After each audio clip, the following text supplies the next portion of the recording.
se reconcilian esas contradicciones, es por la vía de la revolución. O sea, de alguna manera el marxismo nos plantea la actualidad de la revolución, una revolución que puede estar en ciernes, una revolución que exige condiciones muy especiales. Por ejemplo, hoy podemos decir, a modo de síntesis, si hay un rasgo que caracteriza la realidad latinoamericana contemporánea, o incluso yo diría la realidad de buena parte del mundo europeo, es la divergencia entre las condiciones aproximadamente la mitad del Producto Bruto Mundial.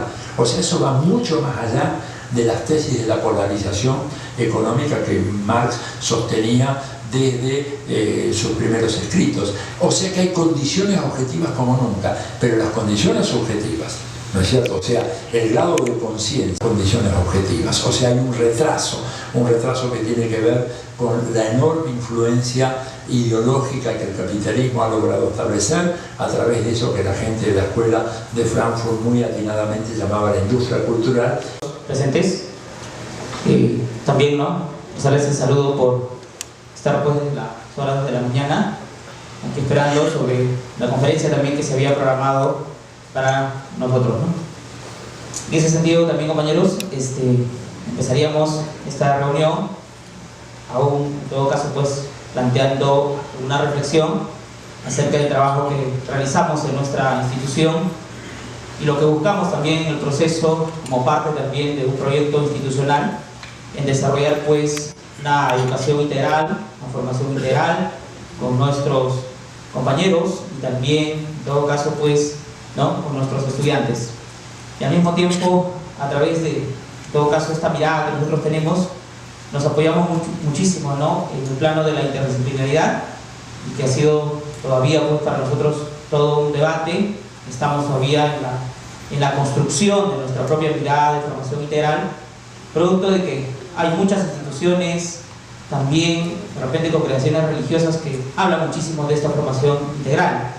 Entonces nosotros también, a través de nuestra propuesta, nuestra mirada, nuestra concepción también científica del mundo, queremos justamente hacer nuestra propia construcción, ¿no? Seguramente en el proceso habrá pues algunas dificultades, pero también, ¿no?, estamos presentes para poder resolverlos. Y el día de hoy también nos convoca pues justamente la institución para poder justamente reflexionar y ampliar en todo caso nuestra mirada sobre esta formación, ¿no?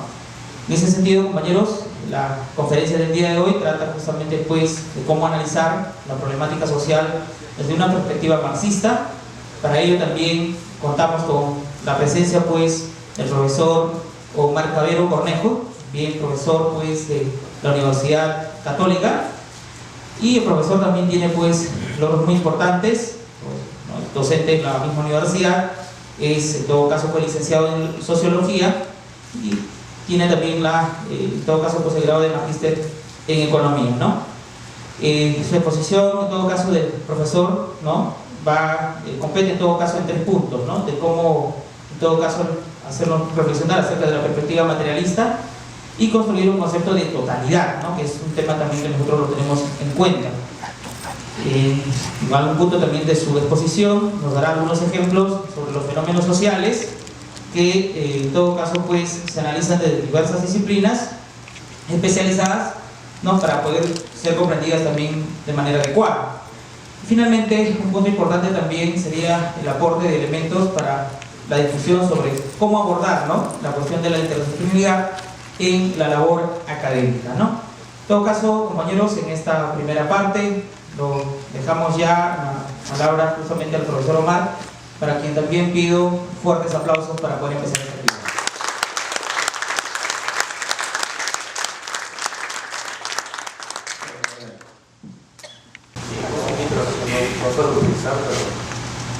Sí se escucha. Bien, muchas gracias por la presentación, por la invitación, en particular a Oscar, que me avisó a partir de un taller que estoy dando en la Universidad de Ciencias y Humanidades de que había este espacio y de que podía compartir algunas reflexiones. Yo le hice la advertencia que la hago pública de que yo no soy un experto en temas de interdisciplinaridad. Conozco que hay una vasta bibliografía y una discusión mucho más grande de lo que yo conozco sobre el tema. Es más, es un tema que sé que se viene discutiendo mucho desde los años 80 y 90 a partir de constatar límites en las perspectivas unidisciplinares y que por lo tanto es necesario plantear puntos de interconexión entre disciplinas e incluso hablar de la transdisciplinaridad, que es no pensar solo en lo interdisciplinar, sino en lo transdisciplinar, algo que esté por encima de la división disciplinar. Sobre eso voy a hablar también un poco, pero les decía que no soy experto en el tema, así que hago la advertencia para no generar falsas expectativas. Si las reflexiones que pueda yo digamos, poner sobre la mesa o compartir con ustedes resultan útiles, perdón, ¿cómo se baja el volumen?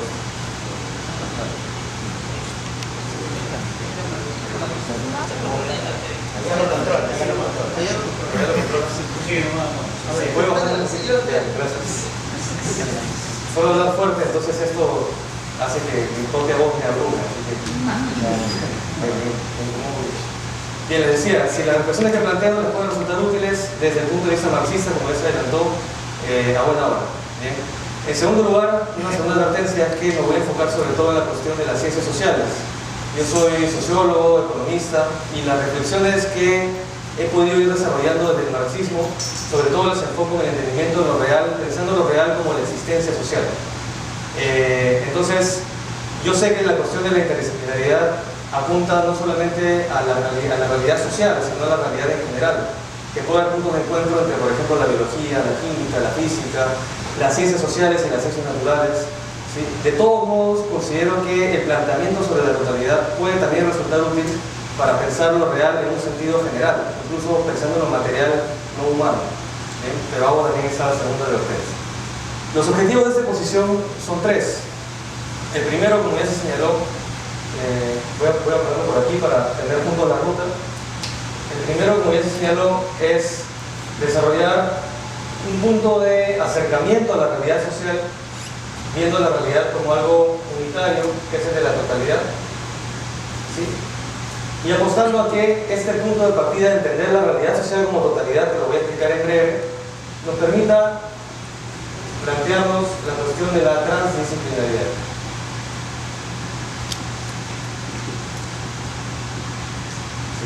En segundo lugar, quisiera yo trabajar con algunos ejemplos que nos permitan mostrar los límites de un enfoque unidisciplinar.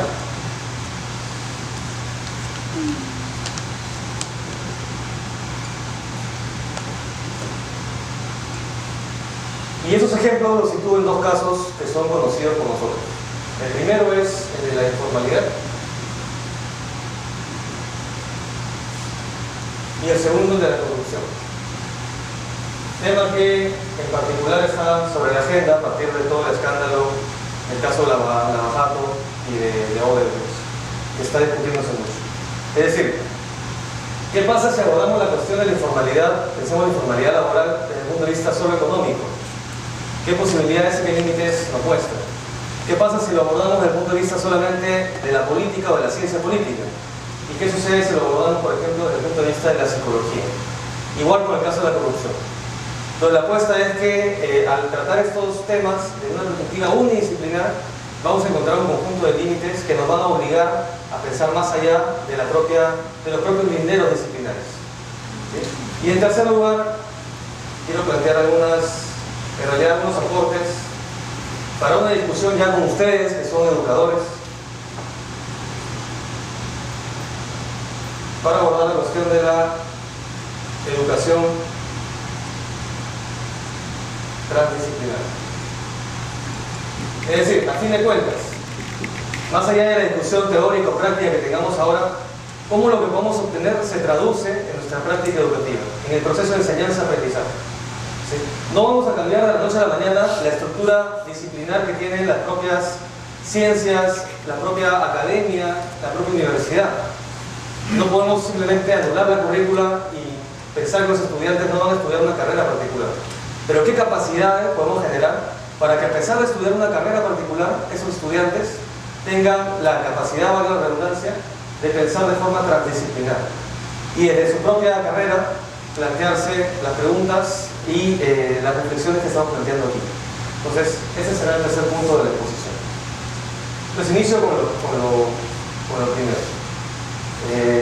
Les agradeceré también, por cierto, que si tienen comentarios o preguntas, levanten la mano para hacerlo algo participativo porque insisto, no soy experto en el tema, así que la participación con ustedes va a ayudar a construir algo.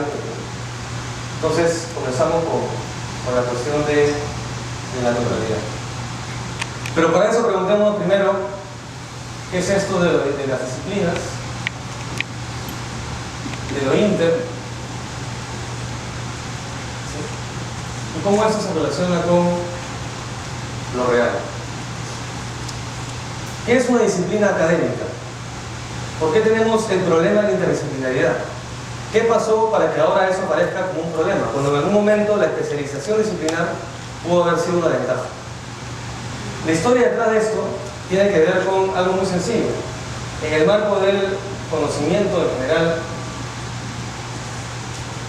de la humanidad, bajo una experiencia histórica particular, que es la de la Europa occidental, tenemos que se fue desarrollando una forma específica de construir conocimiento, que es el llamado conocimiento científico. Y eso es importante tenerlo presente, es una manera específica. Las poblaciones en el mundo, los pueblos, la humanidad, tienen maneras de lo más diversas para construir conocimiento. Pero una de ellas se planteó un método, que es el método científico, que es el método justamente del ensayo-error, la plantear hipótesis, de tratar de transparentar la metodología con la cual uno tiene datos empíricos, etc. Y en el marco del desarrollo progresivo del conocimiento científico se fue elaborando un proceso de, en el marco de lo llamable real o la realidad, de identificación de grandes grupos de fenómenos que pudieran tener sus leyes, características particulares y que permitieran que sean agrupados. Pensemos, por ejemplo, en el caso de la física. ¿Hay aquí algún docente de física? Sí. A ver, colega, ¿cómo definiría usted a la física? ¿Cuál es el objeto de estudio de la física? Viene a ser, pues, la ciencia natural por excelencia experimental que estudia las distintas transformaciones que se dan en la naturaleza. Fenómenos naturales, lo caracteriza. Un biólogo. ¿Pero qué sería lo específico de la física que la diferenciaría de la biología?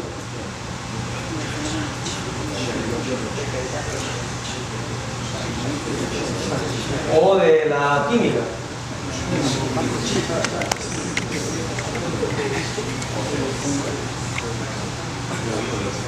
A ver, un colega que enseña química, o lo llamamos a César Acuña, porque nos explique la ingeniería. Bueno, estudia la materia.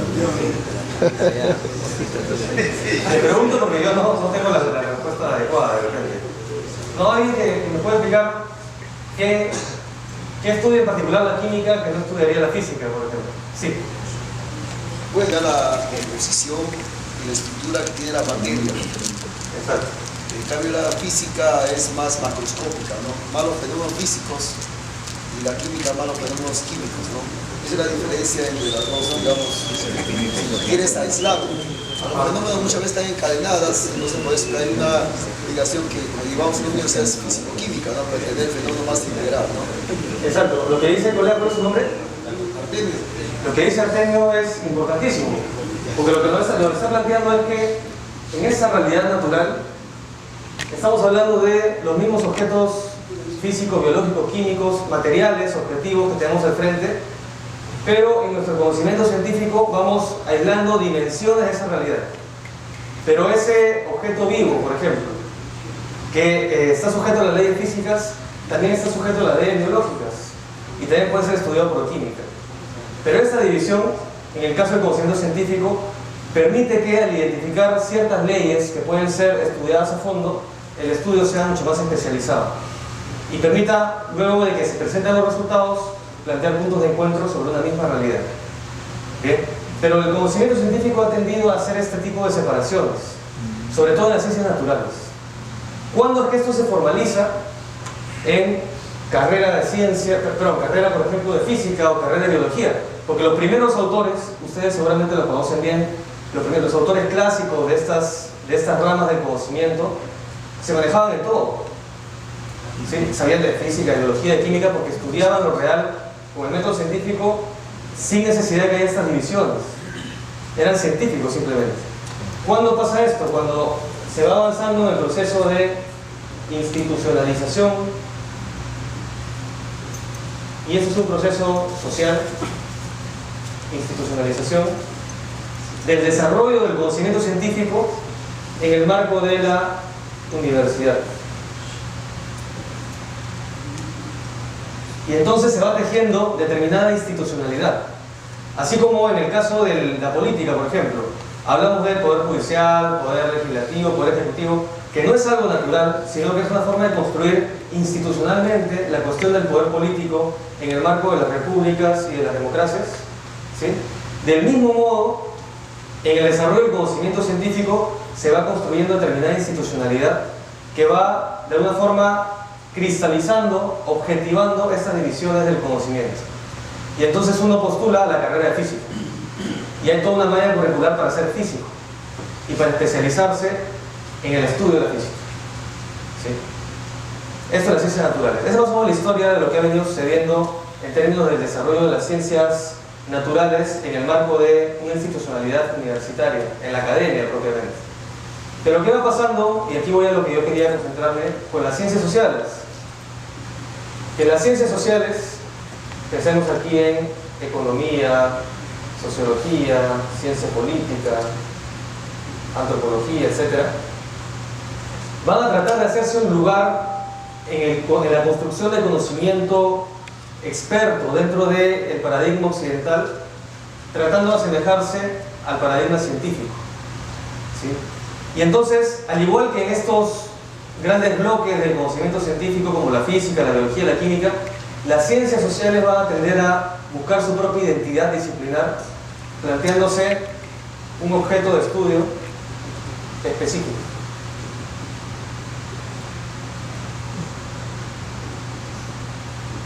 ¿Sí? ¿Cuál es el objeto de estudio específico de la ciencia política? ¿Hay algún politólogo o politóloga por acá?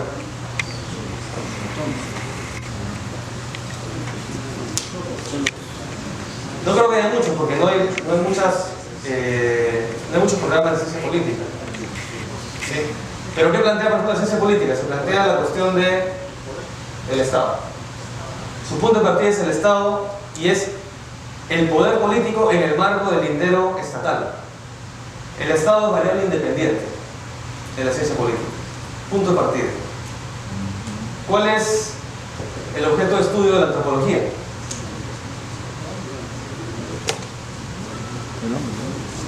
Si este fuera un foro de antropólogos, probablemente nos quedaríamos un día discutiendo esto. No está tan claro, ¿sí? Pero tendemos a encontrar en la antropología la cuestión de la cultura. Las representaciones simbólicas de los pueblos, de las sociedades humanas. Claro, eso lo puede llevar a hacer una antropología económica, una antropología política, etc. Pero el centro de la antropología tiende a estar alrededor de la cuestión de la cultura. La construcción de aparatos simbólicos, sistemas simbólicos. ¿Bien? ¿Qué estaría en el centro de la sociología? Los sociólogos somos más. ¿Por qué hay algún sociólogo? ¿Nadie?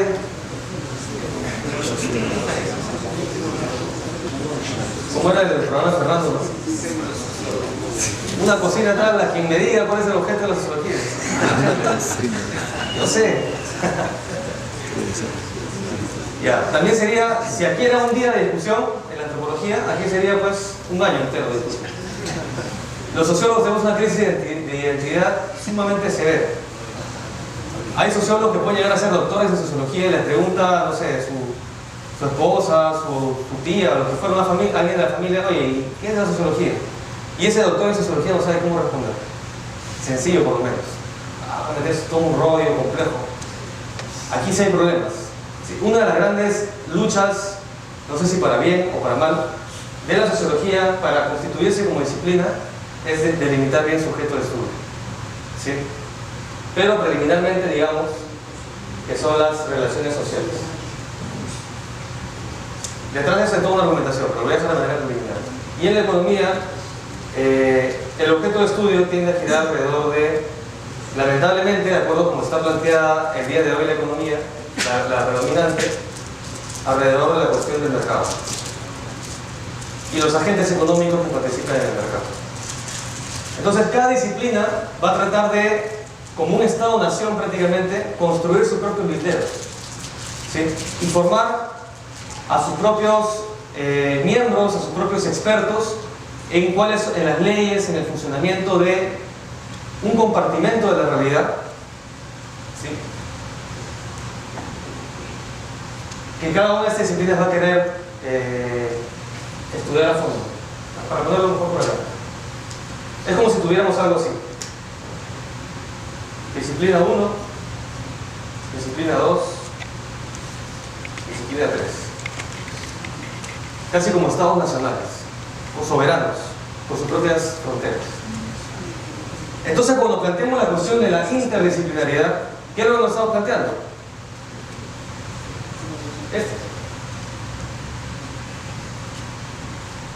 Puntos de interacción entre estas disciplinas.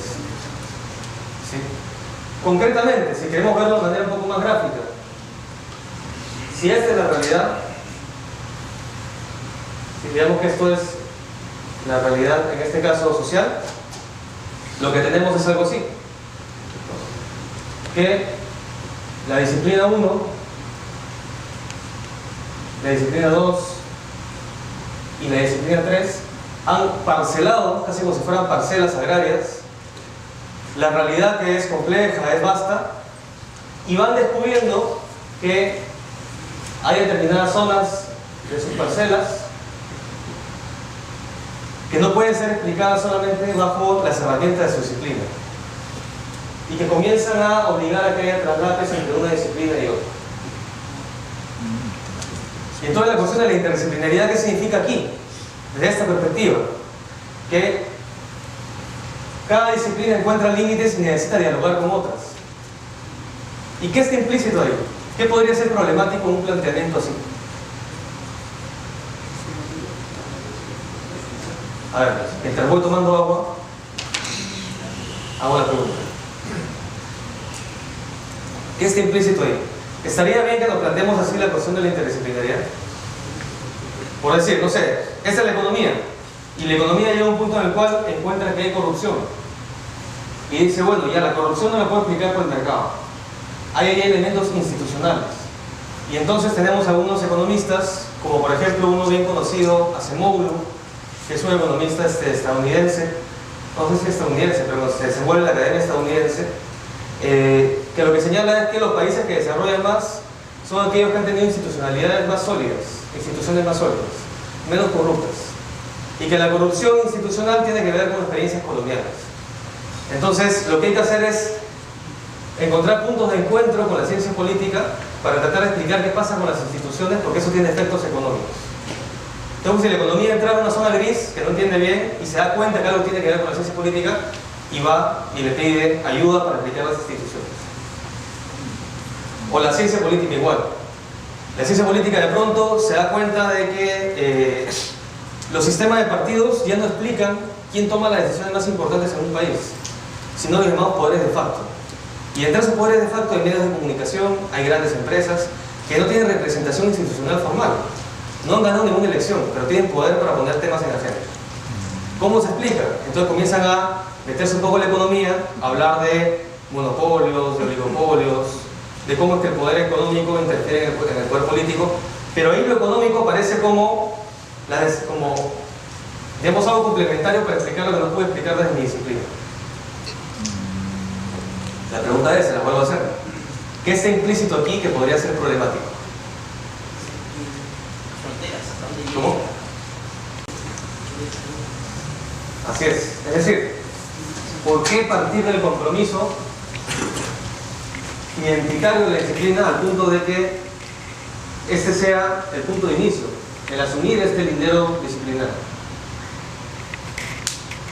¿En qué se basó ese lindero disciplinario? ¿Es más fuerte que la realidad? ¿Qué pasa si la realidad nos dice que esos linderos disciplinarios tienen mucho grado de arbitrariedad? Debemos mantenerlos porque nos formamos como economistas, como sociólogos, y nos reunimos en coloquios de sociología, en congresos de sociología, hay un peso que ya no se explica solamente por la cuestión del conocimiento, tiene que ver con la institucionalización del conocimiento. Las propias instituciones sociales que organizan el conocimiento experto también tienen un peso en quienes producen ese conocimiento. Y entonces, cuando encontramos estas zonas grises, no es tan sencillo decir, bueno ya, al diablo de las disciplinas, porque sería prácticamente tumbarnos toda una red o un entramado institucional complejo a escala global que también produce recursos, que tiene universidades asociadas, etcétera, que hacen que sea muy rígido todavía. Y entonces la cuestión de interdisciplinaridad aparece como algo así como un parche para tratar de explicar cómo es que podemos seguir manteniendo estas disciplinas a pesar de que la realidad nos dice que debiéramos superar estas divisiones disciplinares en muchos casos. Entonces, como si quisiéramos, no sé, tratar de que se amplíen estas fronteras, pero si se amplían demasiado, ya no sé en qué disciplina estoy. ¿Y quién va a promover eso? O sea, ¿quién promueve esta discusión? ¿La debe promover un congreso de economistas? Ya no. O uno de ciencia política, o uno de ciencias sociales, y ahí comienza el problema. Y entonces, si yo me radicalizo, teóricamente, y les digo, hay que plantear la cuestión de la transdisciplinariedad, atravesar las disciplinas con libertad y tener un punto de partida que nos permita construir un acercamiento al conocimiento que no comience con compromisos disciplinarios e institucionales. Ustedes pueden estar de acuerdo conmigo, pero seamos sinceros en que es bien difícil aterrizarlo porque no hay las condiciones institucionales como para hacerlo. Ahí hay una cuestión que tenemos que considerar. Yo lo concluiría de esta manera, que por más que concluyamos que tenemos que traspasar las disciplinas, institucionalmente hay un límite que va a requerir también cambios institucionales, no es un tema solamente teórico, ¿sí? Y en segundo lugar, eso también supone enfrentar límites mentales o enfrentar nuestra propia deformación profesional, porque nuestras profesiones tienen deformación y tienen también deformación. ¿Cuál es la deformación profesional? Que cuando uno viene del mundo práctico, sin ningún tipo de formación especializada, el propio sentido común te hace pensar en la realidad como un todo. ¿Sí? El propio sentido común de alguna manera te hace pensar en que, bueno, sí, pues, ya yo soy parte de la economía, pero también voy a votar y también tengo cultura. No estoy dividiendo la realidad en áreas. Pero la formación disciplinar lo que va haciendo es que nuestra cabeza se cuadricule. Nos va mutilando esas capacidades integradoras. Y entonces comenzamos a ver como un caballo de carrera que le ponen estas cosas a los ojos para que no se desvíe solamente nuestro carril, que es yo soy economista y si me hablan algo que esté fuera de la economía yo no entiendo. No, yo soy economista y es docente. Es más, y dentro de la disciplina también hay pues especialidades. Entonces yo soy un historiador pero solamente especializado en el estudio de Túpac Amaru. No vale más. Y soy el mejor en Túpac Amaru. Charles Walker, por ejemplo, que es un historiador estadounidense que ha escrito un buen libro sobre Túpac Amaru II. Es un capo. ¿Sí? Los gringos tienen mucho esto de especializarse un montón, toda su vida en un tema. Y está bien, aporta el conocimiento. Pero ¿quién integra ese conocimiento en un estudio de la realidad peruana en general? Donde Túpac Amaru es un elemento más. ¿Quién lo hace? Entonces ahí está el reto. ¿Sí? Entonces, ahora bien, lo que yo quisiera que notemos aquí es que detrás de esto hay un paradigma específico distinto al marxista que voy a proponer, que es el paradigma positivista.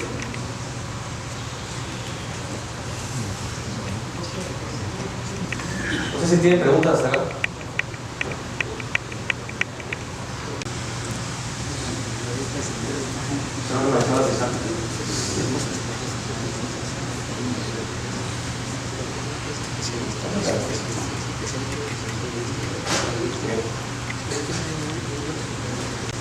Le decía, aquí hay un paradigma.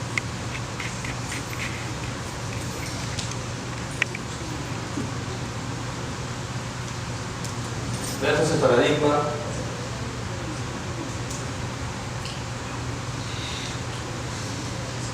marxista.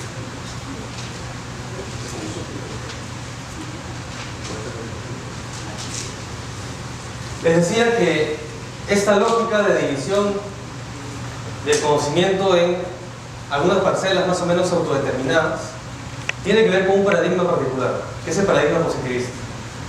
Abordar una exposición del positivismo me llevaría, si quiero hacerla exhaustiva, mucho más tiempo del que tenemos disponible, pero valga el tiempo por lo menos para decir lo siguiente: que el positivismo parte de este tipo de esquema de teorización.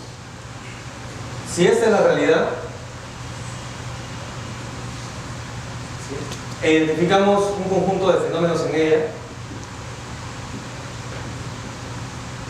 la forma de teorizar positivista lo que nos dice lo siguiente: bueno, construyamos un conjunto de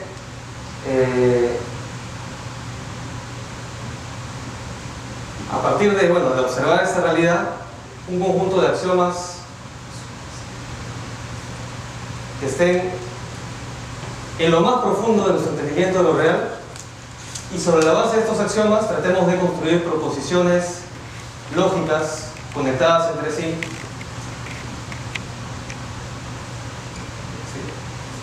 sobre esa realidad. ¿Cómo validamos estas proposiciones lógicas? A partir de la experimentación y por lo tanto de los datos empíricos.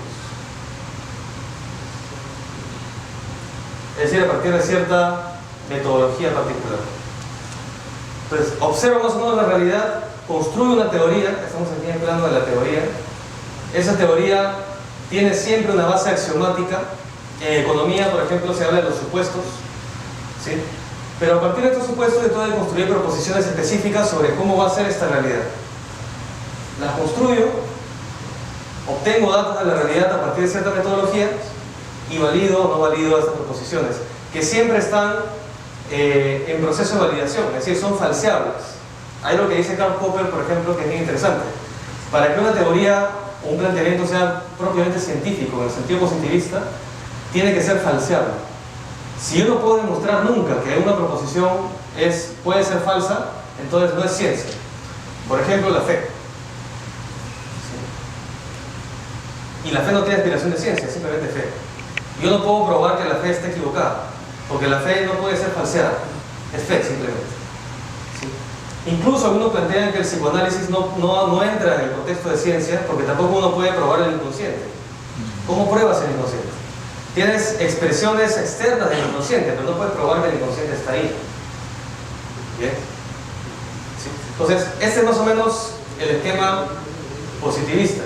Y si ustedes se dan cuenta, en su propia estructura lógica hay una tendencia a, primero, construir microexplicaciones de una realidad compleja. Uno la delimita, identifica proposiciones, trata de encontrar leyes, pero va parcelando la realidad, en primer lugar. Y en segundo lugar hay algo aquí también implícito. Pensemos en el científico.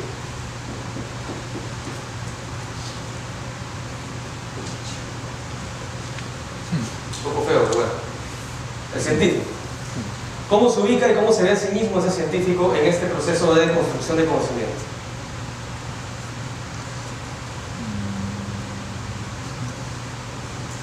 ¿Dónde está parado? ¿Está aquí? ¿O está acá? ¿Está dentro de la realidad o está fuera de ella? El científico. ¿El que hace ciencia? Está fuera. Es decir, este es su objeto de estudio. El sujeto que estudia está fuera del objeto de estudio. Y ahí está uno de los principales errores, a mi juicio, del paradigma positivista, que plantea una división, en realidad bastante artificial, entre la realidad que estudia y la construcción de conocimiento que hace sobre esa realidad. Y entonces el propio científico se autoconcibe como un científico que está por fuera del contexto social, histórico, incluso del contexto natural que estudia. Y se construye toda una institucionalidad científica, academia, universidades, laboratorios, etc., que parten de esa mentira, de creer que el conocimiento puede validarse en sus propias leyes. Es decir, la validación de la realidad radica solamente en una cuestión lógica donde lo real aparece como recurso para contener datos. Pero aquí está el conocimiento.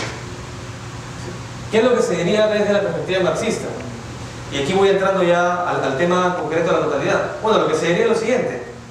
Esta persona está situada en una realidad concreta. Y este conocimiento que parte del cerebro de esta persona tiene que ver con su propia experiencia en esta realidad. No se puede despegar jamás. Y entonces el paradigma marxista, ¿qué es lo que nos dice? Nos dice que los seres humanos, tan seres humanos como ese científico, que por más científico que sea no deja de ser humano, tenemos dos tipos de anclajes con la realidad. Un anclaje natural y un anclaje social.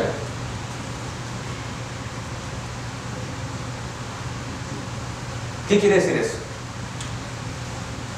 ¿Cómo es posible que este científico piense lo que piensa?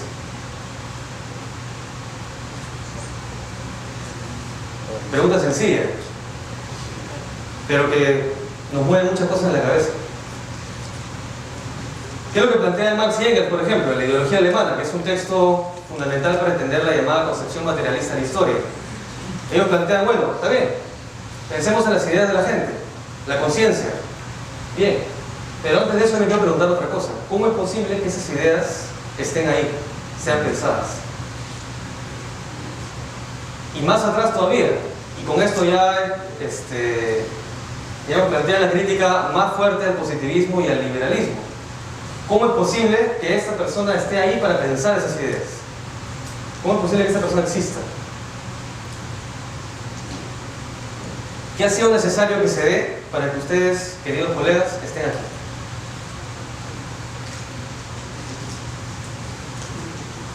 Les planteo la pregunta mientras tomo agua, nuevamente. ¿Qué ha sido posible para que estén acá?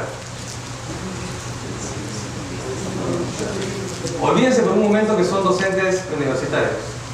Piensen que son niños de 6 años. Ahora se ponen todos a correr jugando, ¿no? Solamente cuestión mental. Ya, piensen que tienen esa edad. ¿Qué pregunta evidente, o sea, qué cuestión evidente dirían que probablemente ahorita no viene a nuestras cabezas porque es tan evidente que uno no lo piensa?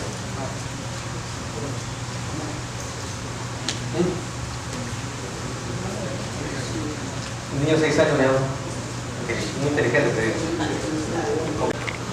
Tenemos que estar vivos para estar aquí.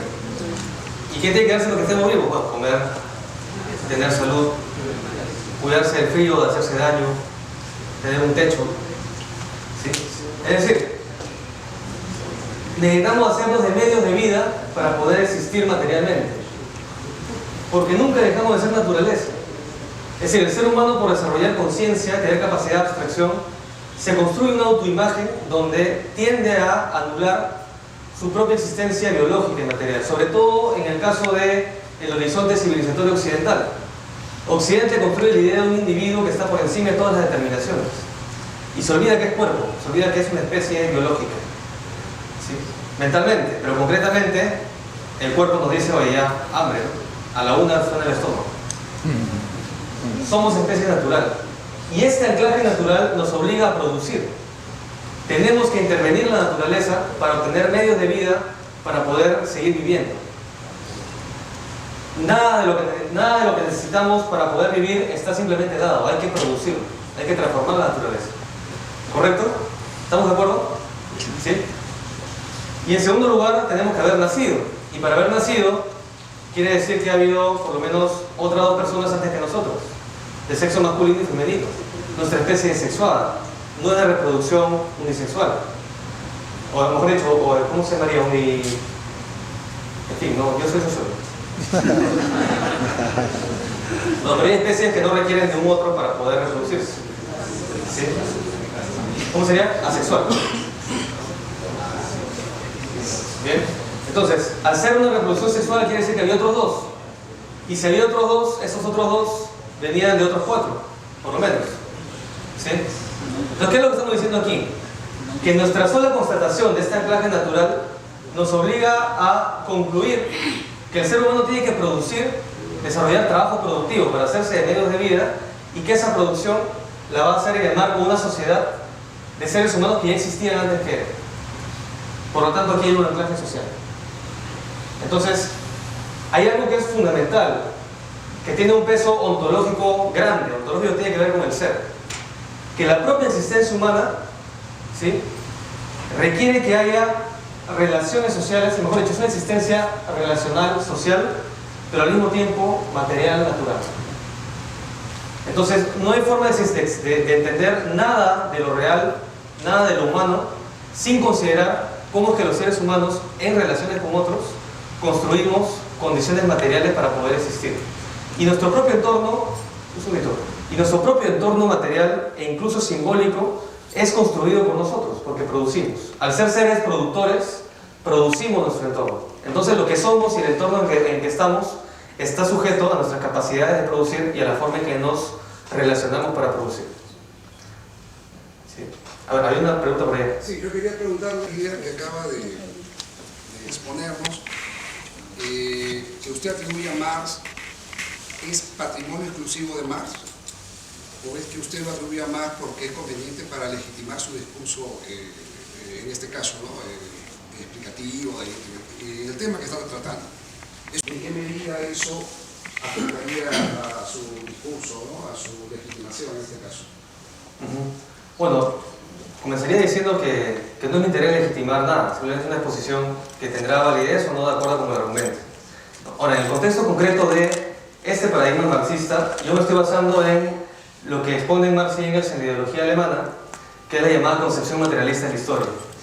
Y como sabemos, Marx y Engels parten de haber leído a Hegel, de desarrollarse en la perspectiva hegeliana, pero la buscan superar planteando la cuestión materialista. Si en la perspectiva hegeliana lo que señalaba era que el desarrollo de la existencia humana y de la historia se explicaba por el desarrollo de las ideas, radicaba en el plano de la conciencia. Entonces, si había revoluciones, por ejemplo, que enarbolaban la libertad, tenía que ver con que en el plano de las ideas la propia humanidad iba descubriendo la idea de libertad, o iba descubriendo la idea de igualdad. ¿Sí? Esto suena muy abstracto todavía, pero está muy presente en el sentido común del día de hoy. Es decir, tratar de explicar qué sucede en la realidad a partir de las ideas de quienes protagonizan esa realidad. Valores, creencias, sentido de moral, por ejemplo, ¿no? Se explica a partir de la propia voluntad de las personas. Y ellos buscan darle vuelta a esa idea diciendo, está bien, lo que quieran, está bien, radica en la conciencia un conjunto de ideas que pueden tener cierto nivel explicativo, pero antes no podemos obviar explicar quién piensa esas ideas. Y ahí sí tenemos algo que, a mi juicio, es exclusivo del paradigma marxista, que es preguntarnos por cuáles son las condiciones materiales de existencia de las personas y de los grupos en el momento en el que piensan su realidad y en el momento en que intervienen en ella. Y esa pregunta por las condiciones materiales de existencia lleva a Marx y a Engels a poner un énfasis especial en la cuestión de la producción, porque ellos plantean este doble anclaje. Es decir, un anclaje natural porque somos especie y otro social porque es una especie que vive en sociedad y que no puede explicarse por fuera de las relaciones sociales. No sé si respondo tu pregunta. Sí, no sé si me permite, bueno, el auditorio, para no centrar esto en ese tema. Con que el propio desarrollo del paradigma marxista también parte de la apuesta por la construcción de ciencia. Es decir, Marx en ningún momento abandona la pretensión de construir ciencia. Él lo que cree es que más bien la forma adecuada de hacer ciencia, la radicalidad de la crítica, parte de constatar justamente estos anclajes. Lo cual no quiere decir que abandonemos toda objetividad porque es imposible diferenciarnos del sujeto del objeto, sino que lo que dice es que la pretensión de objetividad debe partir primero de considerar que en el caso del análisis social, quien piensa también está situado en una realidad concreta, y en segundo lugar que subjetividad no puede confundirse con neutralidad. Es decir, no puede pretender ser objetivo lo más posible, sabiendo que no va a lograrlo a su totalidad, digamos de manera completa, quiero decir, pero en esa pretensión no debe construirse esta ruptura radical que en el positivismo sí sucede entre ideas y realidad, donde el científico siente que en verdad no tiene ninguna responsabilidad frente a la realidad. Es la verdad y las ideas y la realidad por otro lado. No ve el entronque entre esas ideas y la realidad social e histórica. Entonces el marxismo es un llamado a notar ese entronque y a decir, bueno, seamos objetivos, pero como estamos situados en un entramado de relaciones sociales, a mí me gusta graficarlo como una red, ¿sí? una red de relaciones, y si aquí hay una estructura de clases, el marxismo diría, está bien, busquemos la máxima objetividad, pero tomemos posición frente a una de esas clases. Porque pretendernos neutrales supondría olvidar, negar que hay una clase dominante a la cual podemos estar obedeciendo de alguna u otra manera. ¿Sí? Este punto va a quedar un poquito más claro si avanza un poco la exposición para tratar de explicar cómo es que desde el marxismo se podría tratar de analizar o dar cuenta de esta lógica de especialización disciplinar. Bien, por ello voy a avanzar, pero sí, es una discusión que no estoy tocando de manera tangencial sobre la objetividad, pero te recomendaría, si te interesa un poco entrar a la cuestión, un texto fundamental a mi juicio desde el marxismo sobre este tema que se llama Teoría Tradicional y Teoría Crítica de Max Horkheimer,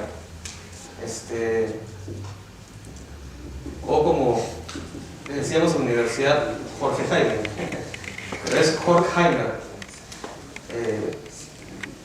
que es el padre de la teoría crítica.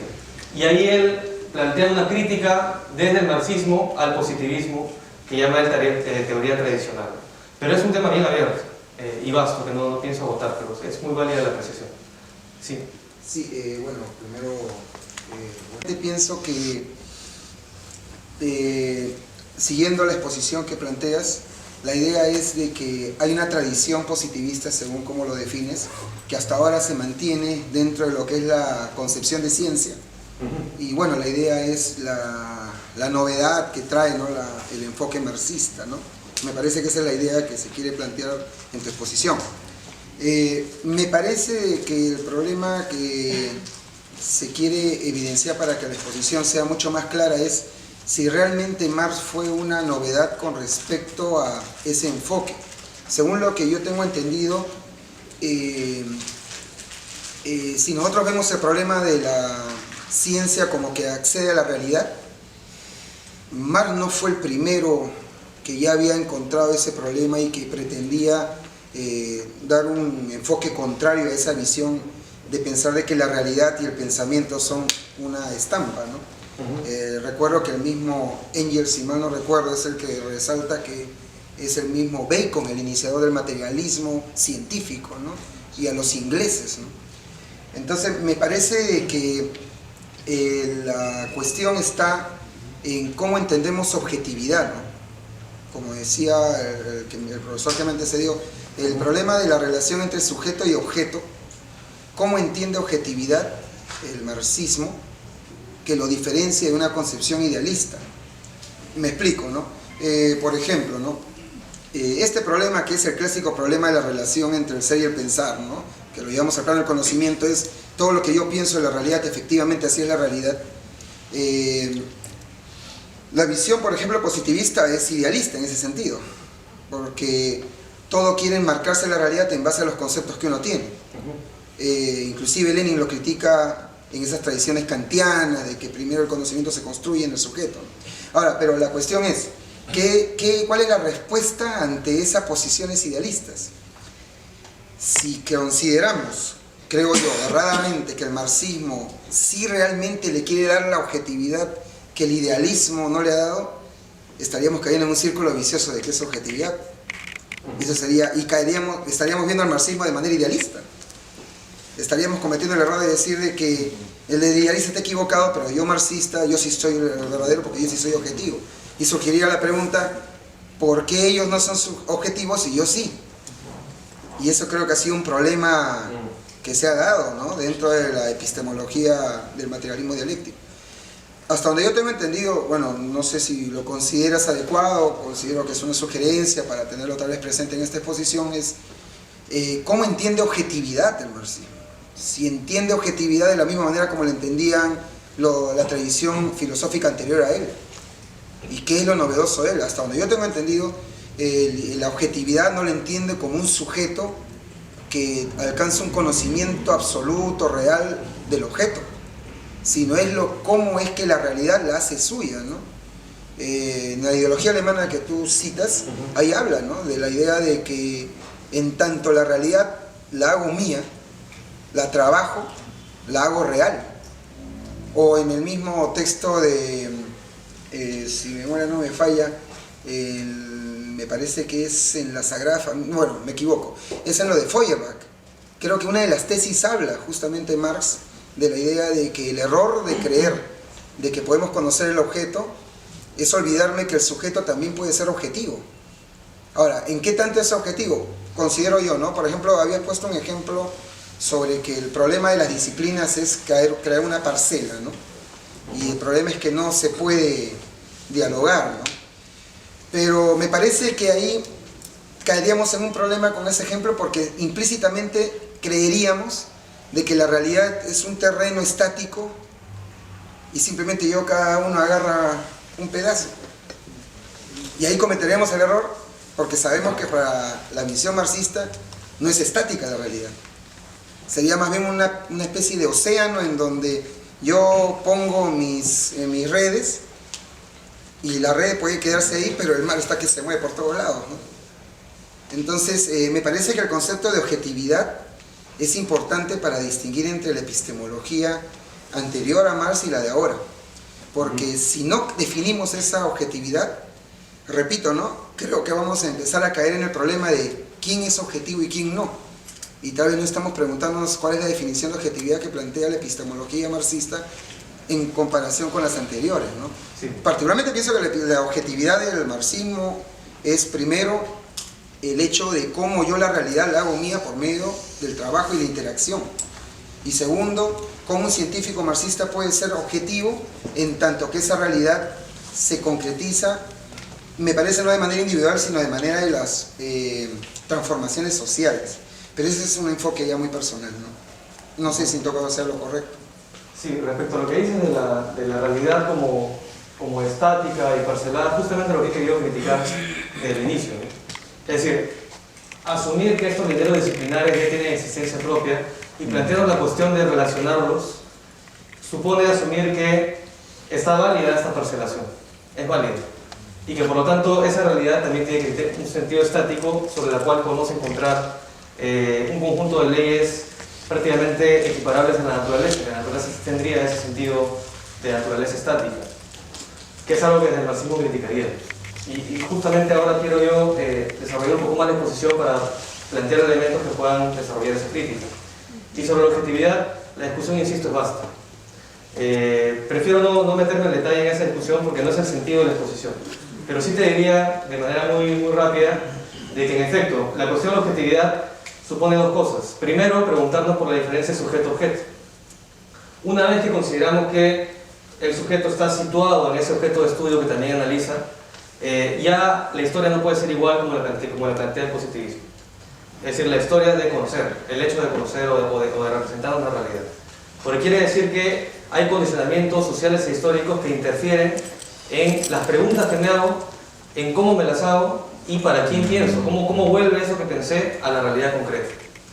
¿Sí? Y lo segundo es que la objetividad también supone la posibilidad de tratar de aislar mis propios deseos, mis propias prenociones, mi subjetividad al momento de analizar la realidad concreta. Porque, digamos, si no hiciéramos ese aislamiento, yo antepondría mis deseos de cómo debe ser la realidad antes de cómo la puedo yo estudiar, describir, analizar de forma lo más rigurosa posible, de acuerdo a cierta metodología. Ese segundo aspecto sí lo tiene Marx. Y Marx es duro, es muy riguroso cuando uno lo lee, sobre todo en el Capital, para tratar de responder de la manera mucho más transparente posible la estructura lógica de lo que está diciendo. Y es por eso que no se trata de, y ahí estoy de acuerdo con tu crítica de que caeríamos en idealismo, de anteponer una teoría frente a otra.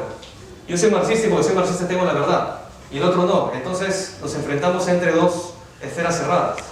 Lo que hace Marx cuando escribe el Capital, por ejemplo, es se sumerge en la economía política y desde la economía política desarrolla una crítica donde muestra los límites de la vieja economía política y la trata de superar. Esa es la lógica dialéctica de la superación teórica, de la crítica teórica. Entonces no es anteponer una teoría ante otra, sino es, en el caso de esta discusión, desde la ciencia, plantearnos una ciencia más objetiva en el sentido marxista del término, que es tratar de dar cuenta de la manera más acuciosa posible, más profunda posible, de lo que está detrás de las apariencias que nos presenta lo real. ¿Sí? Y para eso, la división positivista entre conocimiento y realidad, que es radical, tiene que ser superada. Porque esa división no nos permite ver la esencia de los problemas, sino que más bien lo que hace es normalizar o darle cariz de ciencia a construcciones ideológicas que están muy determinadas por el contexto de la dominación de clase en la que estamos situados. Eso te lo digo en resumen, pero la discusión da para mucho más. Entonces, si me permites, regreso al hilo de mi exposición. Entonces les señalaba, y después vamos a salir un diálogo ya mucho más heterogéneo. Desde la perspectiva marxista, me había quedado a la mitad simplemente, el ser humano, en este caso es científico, tiene un anclaje natural, es productor de sus medios de vida, tiene una composición biológica, corpórea de esa especie, y al mismo tiempo tiene un anclaje social porque esa producción es social, es en relaciones. Entonces, el tema de la producción, que supone ambos anclajes, esta llamada producción social, que es material y simbólica a la vez, y esto ya es una interpretación mía de Marx no lo formaliza exactamente así, pero uno puede extraer esta idea de producción social en la lógica de un modo de producción social que produce condiciones materiales, pero también va produciendo instituciones y elementos simbólicos. Es el punto de apoyo de lo que va a llamar Marx la totalidad social. Es decir, en este modo de producción siempre vamos a estar ubicados.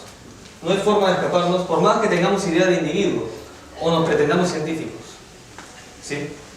Y este modo de producción supone que identifiquemos dentro, si quieren, podemos ponerlo así, que hay determinado desarrollo de fuerzas productivas, de capacidades de transformación de la naturaleza y de construcción de un entorno particular, que hay determinadas relaciones sociales de producción, formas en que nos relacionamos para abordar la cuestión productiva en términos materiales en particular, aunque podríamos extenderlo también a la construcción simbólica, pero sería otra discusión. Y en segundo lugar, algo que es muy importante, una cierta división social del trabajo.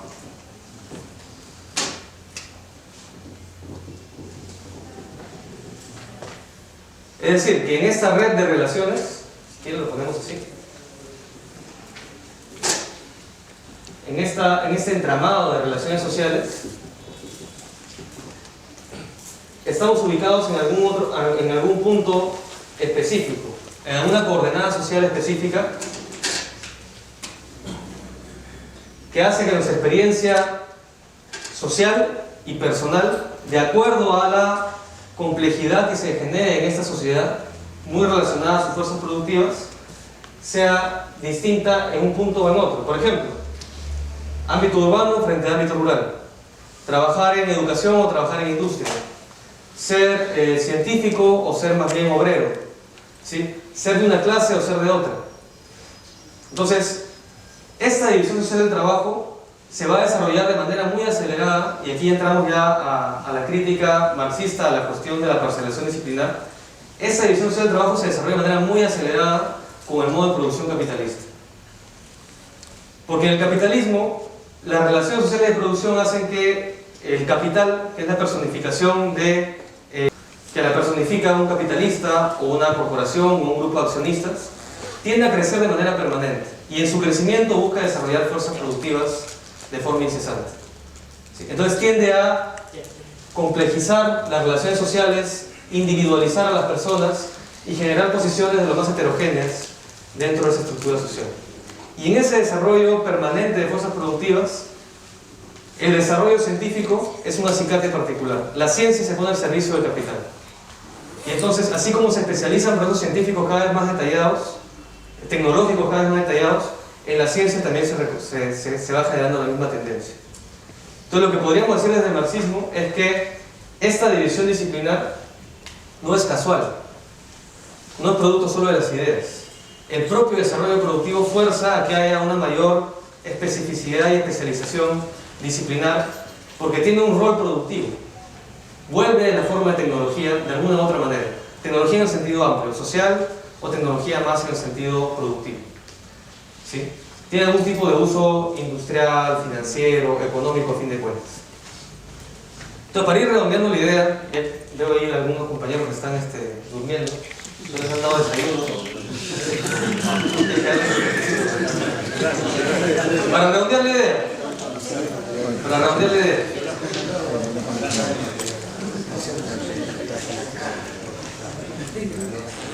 ¿Cuál es la utilidad del paradigma marxista? Y aquí no importa si yo soy marxista o no lo soy. No interesa. Es qué tanto nos sirve el paradigma marxista para plantearnos los problemas que estamos encontrando en relación a la cuestión de las disciplinas y de los límites de la perspectiva interdisciplinar. ¿Dónde está soporte?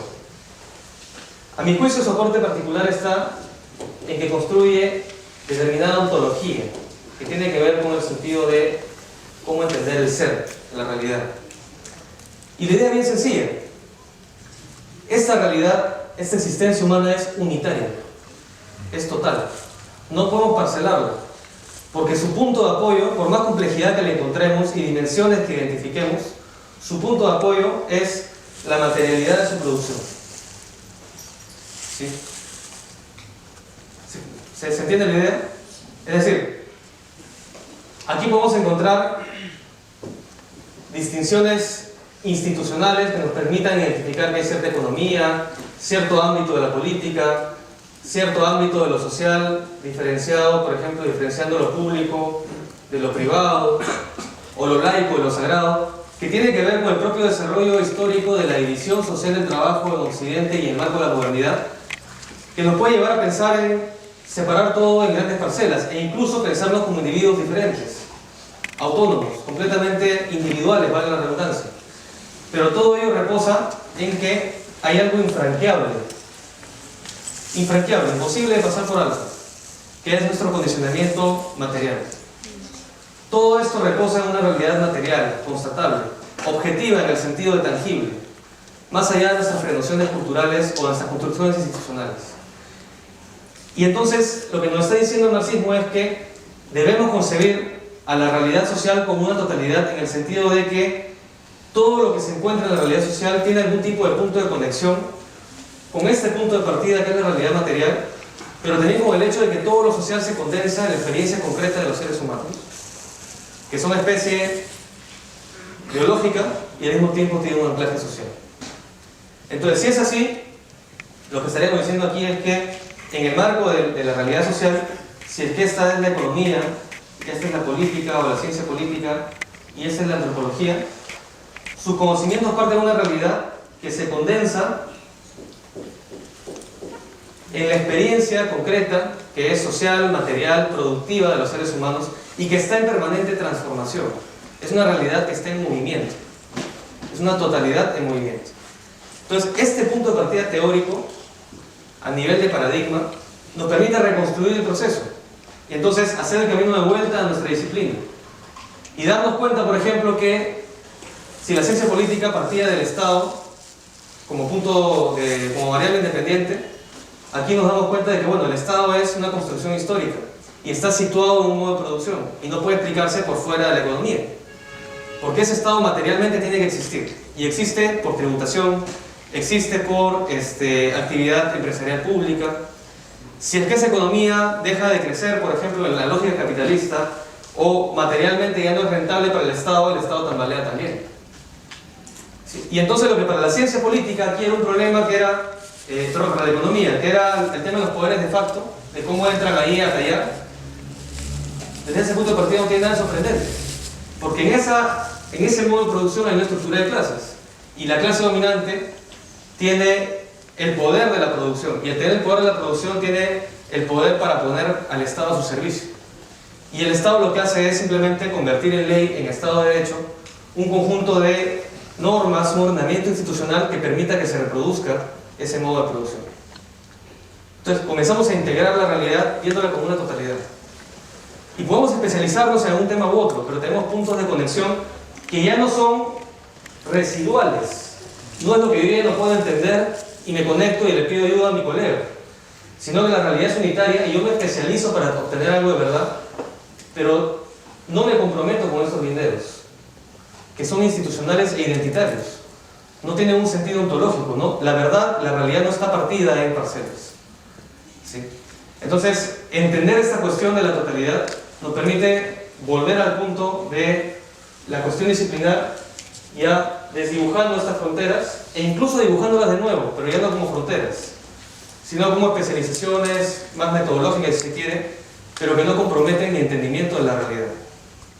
Porque en esa realidad, si entendida de esta manera, vamos a encontrar dimensiones políticas, económicas, antropológicas, psicológicas, en una realidad que es unitaria, que no está parcelada. No sé si queda clara la idea. ¿Sí? Y entonces, yo quisiera, me pide compañero un corte, quisiera que hagamos un pequeño corte y con estas ideas en mente volvamos después a abordar esta cuestión. Y al caso concreto, la parte práctica. Que como todos aquí somos educadores, sabemos que es importante. Si esto queda solamente en abstracciones, no hay cómo asimilarlo. Entonces la idea es, de forma práctica, tratemos de abordar la cuestión de la informalidad y de la corrupción, tratando de poner en práctica lo que hemos visto. ¿Bien? ¿Preguntas hasta aquí? ¿No? Sí. No, justo lo que dije al final. Podríamos especializarnos, pero no tenemos por qué, ya he hecho un grabado acá, asumir estos linderos disciplinares casi como fronteras infranqueables. Es decir, yo puedo ser un economista que, primero que es economista y en segundo lugar que se concentra en la cuestión financiera. Pero mi entendimiento de la realidad social, al tener este punto de partida, ya me deja tener claro que me estoy especializando en un elemento de una totalidad. No lo parcelé. El problema de partir de otro paradigma es que yo podría hacer la misma ruta, especializarme, pero no partir de un entendimiento de una ontología general de la sociedad que me permita entender que yo estoy viendo un pedacito de una realidad compleja que es unitaria, es total. Y eso es lo que pasa con el positivismo, que no tiene ese punto de partida. Uno delimita esa realidad, le da peso propio y entonces se convierte como en un lindero al modo de un Estado-nación, casi soberano.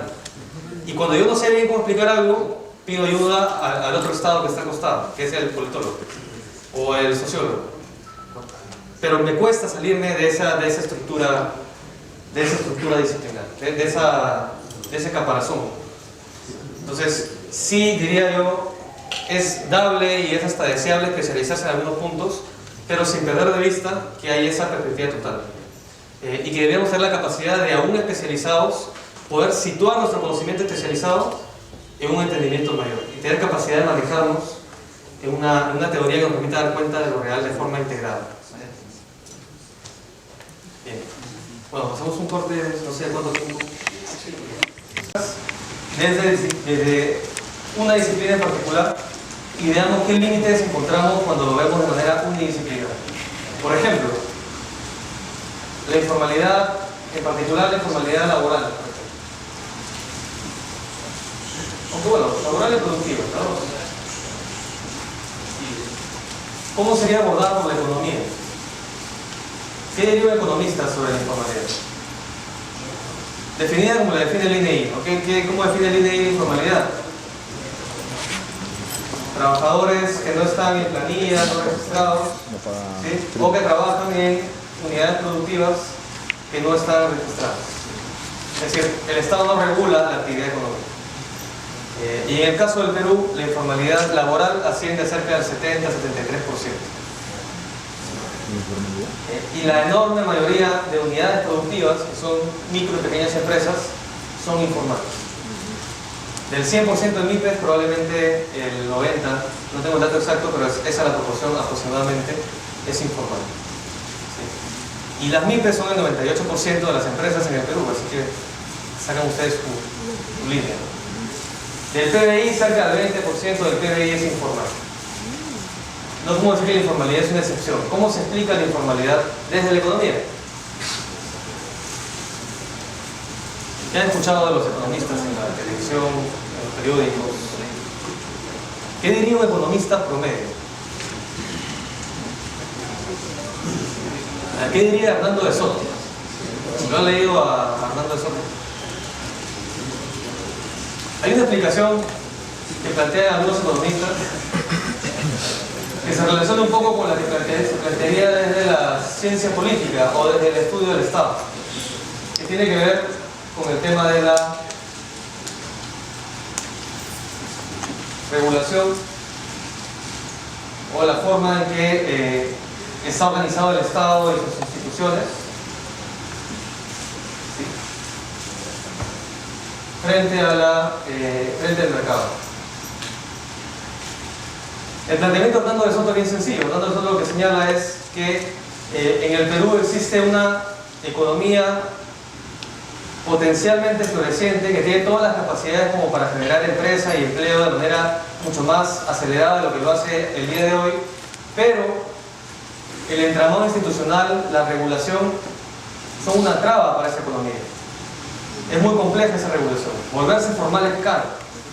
Entonces lo que hay que hacer es abaratar la formalidad, hacer más flexibles las instituciones para que haya mayor formalidad. Entonces se plantea, por ejemplo, la cuestión de la flexibilidad laboral como un instrumento para formalizar el trabajo. Como es muy caro tener trabajadores formales para empresas que tienen poco margen de ganancia, entonces hagamos que sea más barato. Y ya no pidamos que se reconozca CTS, por ejemplo. Y ya no pidamos que se dé gratificación. Ese es el planteamiento de la flexibilización laboral. Los resultados son dudosos, por no decir completamente inexistentes. Porque la informalidad sigue siendo tan alta como estaba a inicio de los 90s el día de hoy. Y con toda la mutilación de derechos laborales que ha habido en el proceso. Sigue siendo una informalidad altísima. Entonces, la flexibilización laboral no explicaba el tema de la informalidad.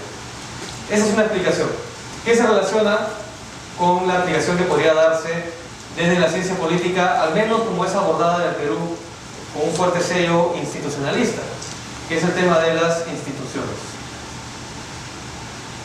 ¿Qué opinan de esa explicación? Así apretadísimo, ¿no? Porque no puede dar una conferencia sobre este tema desde esa perspectiva.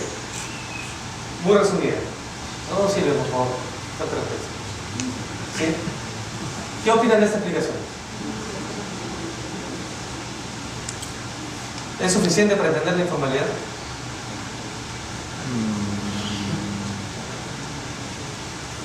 En realidad es insuficiente, porque aquí podríamos decir, ya está bien, puede ser que el Estado, la regulación, tengan un efecto en que tanto el mercado se formaliza o no, pero no te explica por qué es tanta la informalidad. ¿Sí? Y cuando uno entra en detalle de la informalidad, lo que encuentra es autoempleo y encuentra MIPES. Y las MIPES son de bajo nivel de productividad, un nivel de rentabilidad muy bajo. Y encuentra además relaciones sociales dentro de la microempresa que no son de corte estrictamente económico, sino muchas veces son de corte familiar. El dueño de la microempresa puede ser el papá, el cuñado, el tío, trabaja con la familia, la empresa tiene 4 personas, la familia es la empresa. Entonces ya no es una unidad económica capitalista en el sentido de capital y trabajo asalariado. Son relaciones familiares de producción. ¿Sí? Y abarcan a una porción grande de trabajadores en el sector servicios, sobre todo, en zonas urbanas. ¿Sí? Y el sector servicios es un sector refugio frente a la falta de oportunidades laborales asalariadas. En servicios se transa con lo que ya se produjo, no se genera mucho valor nuevo. Entonces puede aparecer otra explicación, un poco de corte económico acá, que sea una explicación estructural, ¿sí?, donde digamos aquí que la estructura económica presenta mayor oferta de fuerza de trabajo que demanda de la misma, y que por lo tanto el tipo de capitalismo que se desarrolla en el Perú es de corte marginal y heterogéneo, emplea poca gente y genera círculos de marginalidad económica muy grandes donde la gente se inventa su trabajo. Pero aún así faltaría explicar qué tipo de relaciones se tejen dentro, porque no son estrictamente económicas, son en muchos casos, como les decía, familiares, o a veces hasta serviles o semiserviles. Pensemos, por ejemplo, en los trabajadores familiares no remunerados. Ni siquiera en un lazo familiar, puede ser que sea alguien que es acogido por otra familia para que venga a la ciudad y trabaja en la bodega que tengo yo, pues, y trabaja ahí para darle un pan y un techo. No hay relación salarial. Entonces hay elementos ya más de corte sociológico que tendríamos que entender para dar cuenta de esta informalidad. ¿Sí? Entonces, ¿qué les quiero mostrar con esto?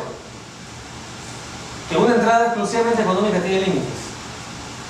Que una entrada exclusivamente desde la ciencia política o de la cuestión del Estado también tiene límites. ¿Sí? E incluso si fuera solamente sociológica, en el sentido clásico de pensar las interacciones de las relaciones sociales, también tendría algunos límites porque tendríamos que entrar a la economía. Entonces es como si estuviéramos la cabeza partida en 3 pedazos y sabemos que cada pedazo no tiene su propio peso. Tenemos que buscar conexiones. El tema es por qué lo partimos en 3 pedazos. Incluso si agregamos psicología aquí, diríamos que hay toda una psicología informal que parte de no buscar ni siquiera la regulación como primera entrada, sino de partir de creer que el Estado no me sirve y le tengo que sacar la vuelta. Entonces hay toda una forma de tener una actitud informal, extendida, la lógica de la transgresión, ¿sí? O la lógica de, disculpen la expresión, de la pendejada. Le saco la vuelta a la legalidad para obtener mayor beneficio. Y la legalidad me lo permite porque he echado por todos lados. Toda la estructura estatal es corrompible. Tiene vericuetos como para darle vuelta a esa estructura estatal.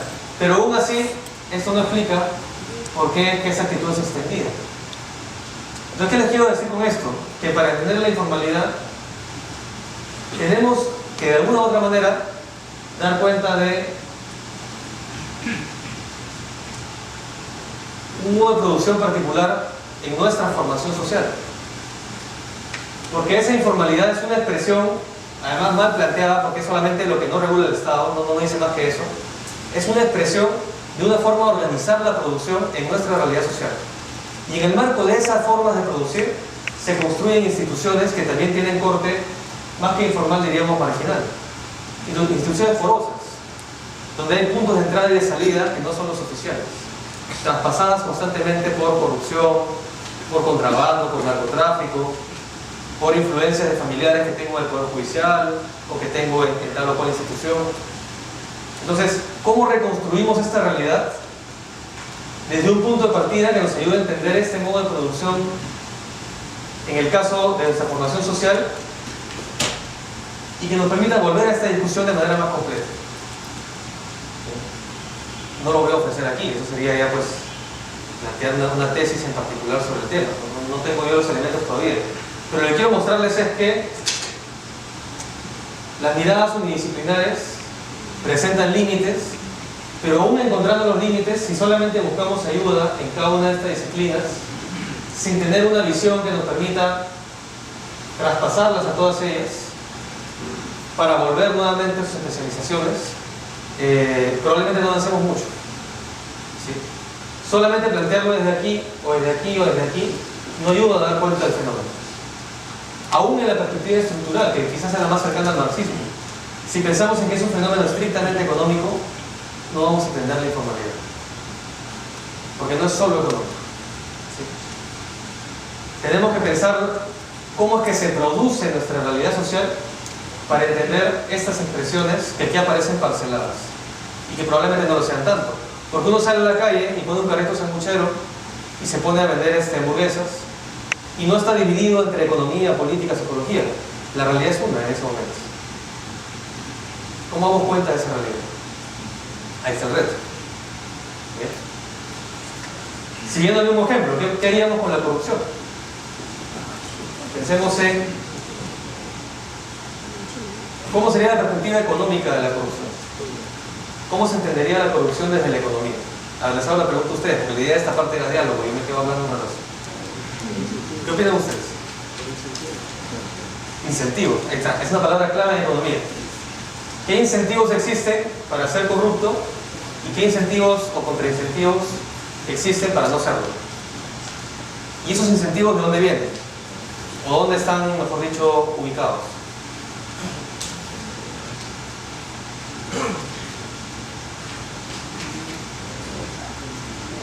Tiene que ver con el Estado, ¿cierto? Finalmente la corrupción relaciona a algún actor económico con el Estado. Y para que este actor económico corrompa al Estado, o el Estado pueda ser corrompido por el actor económico, hay que analizar cuáles son los incentivos. Y entonces uno trata de hacer costosa la corrupción. ¿Qué pasa si yo soy corrupto? La estructura estatal me pondría a mí, de acuerdo a su legalidad, en riesgo, por ejemplo, de que me quiten mis bienes, de irme preso, etcétera, etcétera. Igual en el caso del Estado y donde estarían los que... Pero ¿qué pasa en el Perú? con la corrupción. ¿Quién pierde más? ¿El corrupto del Estado o el sector privado? Cuando hay casos de corrupción. El Estado. El énfasis está en controlar que la gente en el Estado, que los funcionarios públicos no se corrompan. Pero no se pone atención a por qué y qué obtiene el sector privado cuando corrompe el Estado. ¿Y por qué es así? Es decir, ¿por qué el énfasis está acá? ¿Es por incomprensión del fenómeno?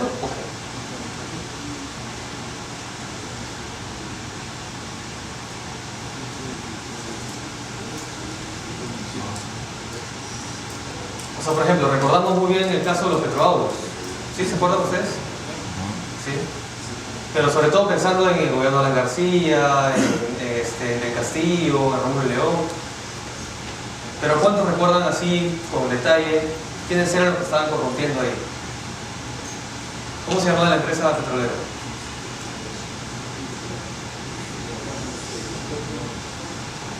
No recordamos tan bien, ¿cierto? Si la atención pública está en el Estado. Era, creo que Discovery Petróleo, algo así, ¿no? Una empresa canadiense. ¿Por qué el énfasis está acá? En el Estado y no en el que corrompe al Estado.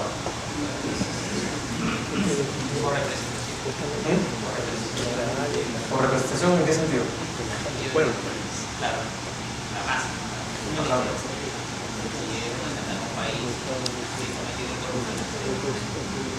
Claro, pero también tiene que ver con el hecho de que la mayoría de candados ante la corrupción, bueno, candados que los rompen todos los días, ¿no?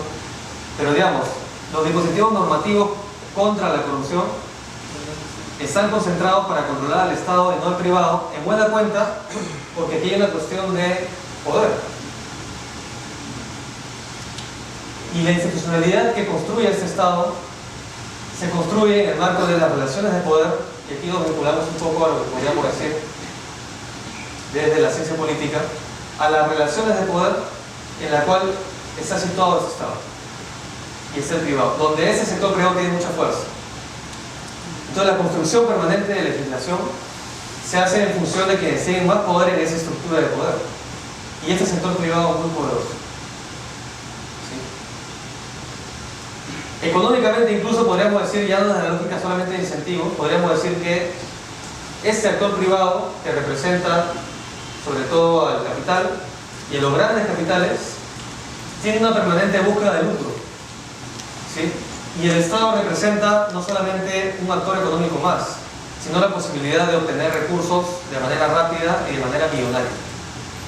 Entonces, al margen de los incentivos, el capital siempre, el más grande sobre todo, va a ver con interés cómo transar con el Estado, ¿sí? Y si este capital financia, por ejemplo, campañas políticas, tiene medios de comunicación, pone a miembros de su propio cuerpo corporativo dentro del Estado como funcionarios, es decir, viceministros, directores, ministros que han trabajado antes en la empresa, como Zavala, por ejemplo, que ha trabajado antes en Bacos, ¿no?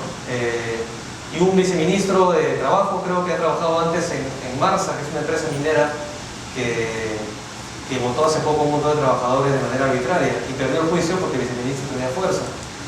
Meten a su gente al Estado y entonces se generan ahí vasos comunicantes entre el privado y el Estado, donde el Estado comienza a ser capturado de manera legal y de manera mafiosa. Y entonces ahí ya no es un tema solamente, como diríamos de repente acá en el caso de la psicología, ya no es un tema solamente de transgresión moral o de disposición a la transgresión moral. Ya puede ser un tema sistemático, un tema estructural. Y que también tiene que ver con un modo de producción particular. Porque en ese modo de producción, así como hay informalidad, también tenemos un fuerte peso de capitales transnacionales y nacionales grandes capitales, ¿sí? Que intervienen en la política como clase dominante que son, de maneras cada vez más eficientes para capturar el Estado, sobre todo en los 90 en adelante. Y si el neoliberalismo, por ejemplo, que planteaba reducir el Estado y aumentar el sector privado, justamente este es el discurso, para reducir la capacidad de corromper al Estado, porque se decía que un Estado grande era corrompible, generaba mercantilismo, entonces hay que reducirlo y el mercado más eficiente, terminaba dándole más poder al sector privado, y ese poder más grande ha facilitado la captura del Estado, tanto legal como mafioso. Y entonces el Estado está corrompido por todos lados y legalmente también favorece al sector privado más grande. Y en esta aplicación que estoy esbozando siquiera, o digamos apenas, tenemos un poco de economía, un poco de ciencia política, un poco de psicología quizás, de sociología también, etc. Entonces hay explicaciones de algunos fenómenos, como este caso de la corrupción o de la informalidad, que requieren un abordaje no solamente interdisciplinar, este es el punto que quería ilustrar, sino transdisciplinar, que supere la cuestión disciplinar. ¿Sí? ¿Me siguen? ¿Ya claro? Entonces, me preguntaba en el corte un colega, bueno, ¿qué pasa si estamos en una disciplina? Ya estamos en la disciplina, es decir, ya nos fregamos, ya nos deformamos de esa manera. ¿Cómo salimos de ahí? Pues si yo planteo la transdisciplinariedad, quiere decir entonces que no debemos haber partido de una formación disciplinar, pero ya estamos ya en el camino. ¿Cómo salimos de ahí? ¿Qué opinan? ¿Cómo salimos del problema? ¿Cómo lo enfrentamos? Si ya estamos situados en la disciplina, ya estamos de alguna manera programados para pensar con las herramientas que tenemos, no nos han enseñado otras herramientas.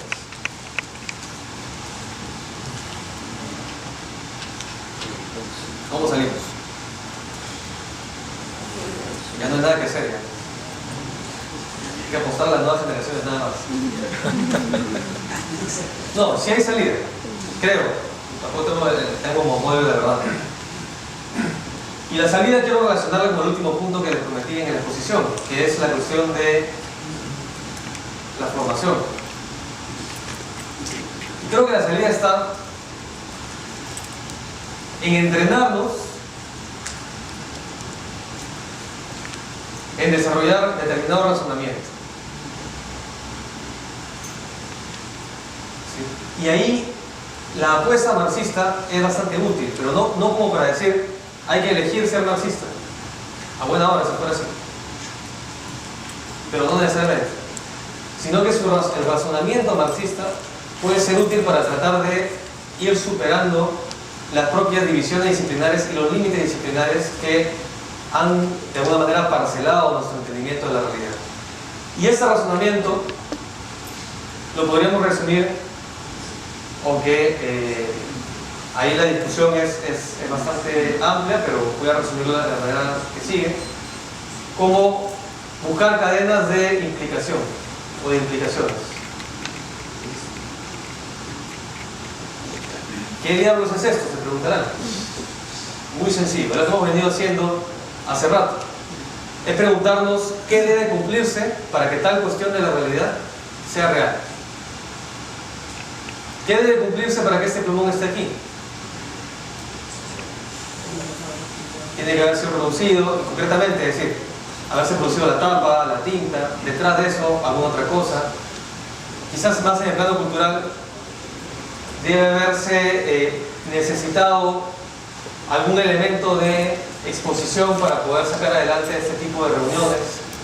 Es decir, preguntarnos hacia atrás, ¿qué tiene que cumplirse para que estemos aquí hablando? ¿Qué tiene que cumplirse para que sea posible que Odebrecht coimee de manera tan impune a tantos funcionarios en el Estado? La idea de poder, por ejemplo, nos puede ir ayudando a jalar hacia atrás. Entonces, es desarrollar capacidad crítica. ¿Sí? A partir de preguntarnos hacia atrás qué es posible para que lo que vemos sea real. Y esta capacidad crítica es algo fundamental que tiene que dar la educación. Por más disciplina que uno termine eligiendo. Uno puede elegir la disciplina que sea, pero nuestra capacidad de ir más allá de lo aparente, de lo evidente, preguntándonos y llevando al límite qué es lo que tiene que estar implicado o está implicado para que lo que vemos esté ahí y sea así, es fundamental desarrollarlo incluso desde el colegio. ¿Sí? Y en el trabajo preuniversitario yo creo que también se podría trabajar muy bien. Y un segundo elemento aquí es tratar de hacer esta ruta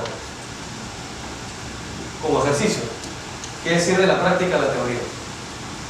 Ir de casos concretos a partir de hacernos estas preguntas hacia atrás y desarrollando la capacidad crítica, ¿sí?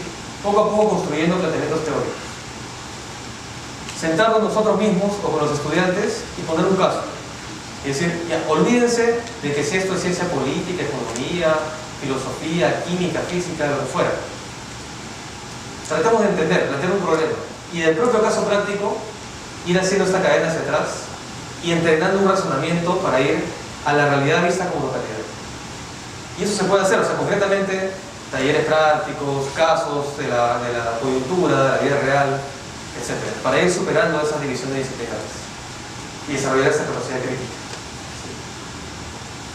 Y lo tercero que diría es que hay que desarrollar algo que tenía Mariátegui, que lo hace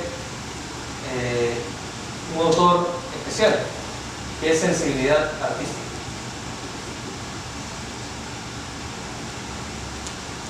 Probablemente no haya nada más integrador para entender la totalidad de la realidad que la búsqueda de apreciaciones estéticas sobre lo real en el marco de la total libertad. En la literatura, en las artes plásticas, en la danza, en general en el arte, hay libertad absoluta para aprender lo real y obtener algún tipo de apreciación estética, generar algún tipo de belleza y expresión. Desarrollar sensibilidad artística en el sentido de entrenarnos cerebralmente probablemente sea lo más valioso, que será el punto de apoyo para abordar de manera flexible la realidad, no cuadricularnos, aún siendo matemáticos. Más que interdisciplinaridad debiéramos comenzar a pensar en transdisciplinaridad, porque pensar en interdisciplinaridad supone asumir como válidas y reales y como necesarias las fronteras disciplinares que ya aprendimos en nuestra formación y que probablemente son más un peso institucional o una necesidad de del propio modo de producción de especializarnos que una cuestión que corresponde a la realidad. Entonces hay que pensar más allá de la división disciplinar. ¿Sí? En segundo lugar, una forma de abordar la transdisciplinaridad es pensar la realidad como una unidad, como una totalidad. Y pensarnos a nosotros mismos desde el sentido común. Salimos a la calle y somos agentes económicos, somos agentes políticos, somos cultura, somos parte de una nación, somos ciudadanos todo el tiempo. Y no estamos partidos en 5 pedazos. La realidad es unitaria. Y el reto está en dar cuenta de esa realidad unitaria. Incluso en términos exactos. Somos física, somos biología, somos química, todo a la vez. Entonces, ¿cómo damos cuenta de esa unidad? Una aproximación posible, no la única posible, pero una que creo que es muy válida, es la aproximación marxista. Pero no en el sentido de lo que dice el manifiesto comunista, o lo que hay que hacer políticamente, sino en el sentido de cómo entender la realidad y cómo conseguir lo real y cómo conocer lo real. La ontología y la epistemología marxista. Y ahí un texto clave es el de la ideología alemana, como les decía, y les recomiendo leerlo. Y en tercer lugar, decirles que en la práctica formativa no vamos a poder nosotros anular las divisiones disciplinares porque ya tienen un peso institucional que está más allá de nuestro poder ahorita. Pero sí podemos desarrollar capacidades en los estudiantes y en nosotros mismos que apunten a tratar de generar capacidad crítica en el sentido de ir más allá de lo evidente, preguntándonos en cadena hacia atrás qué es lo que es necesario para que se cumpla algo, tratar de ir de la práctica a la teoría y desarrollar una sensibilidad artística. Y todo esto, creo yo, en el sentido universitario, se puede desarrollar en los llamados estudios generales, que desde la perspectiva empresarial, tecnocrática, son una traba, porque estudios generales no te dan capacidad para el mercado laboral. Lo mejor de frente estudia y ve trabajando. Pero en términos de la formación integral, en el sentido de lo que se planteó al inicio, ese conocimiento y esas capacidades sí requerirían un tiempo específico que sea el soporte para que cuando ya uno aborda la cuestión especializada no sea un proceso de mutilación, sino sea propiamente una especialización, pero frente a un conocimiento integral de la realidad, que debiera asegurarse antes de la especialización, sea en la escuela, sea en el centro universitario o sea en los estudios generales de la propia universidad. Entonces, queridos colegas, esto es lo que yo quería ofrecerles esta mañana. Advertí que no era un experto en el tema, soy más que todo un provocador que quiere generarles preguntas. mis reflexiones y estoy a su disposición para todas las preguntas y comentarios que hagan. Muchas gracias.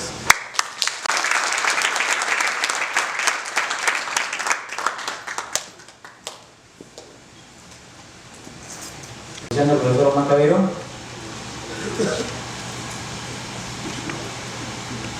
Profesor. Una pregunta muy puntual. Dentro del enfoque transdisciplinario, que creo que es el que se propone, en ese enfoque, a su entender, ¿habría alguna que tenga más importancia sobre las otras o todas serían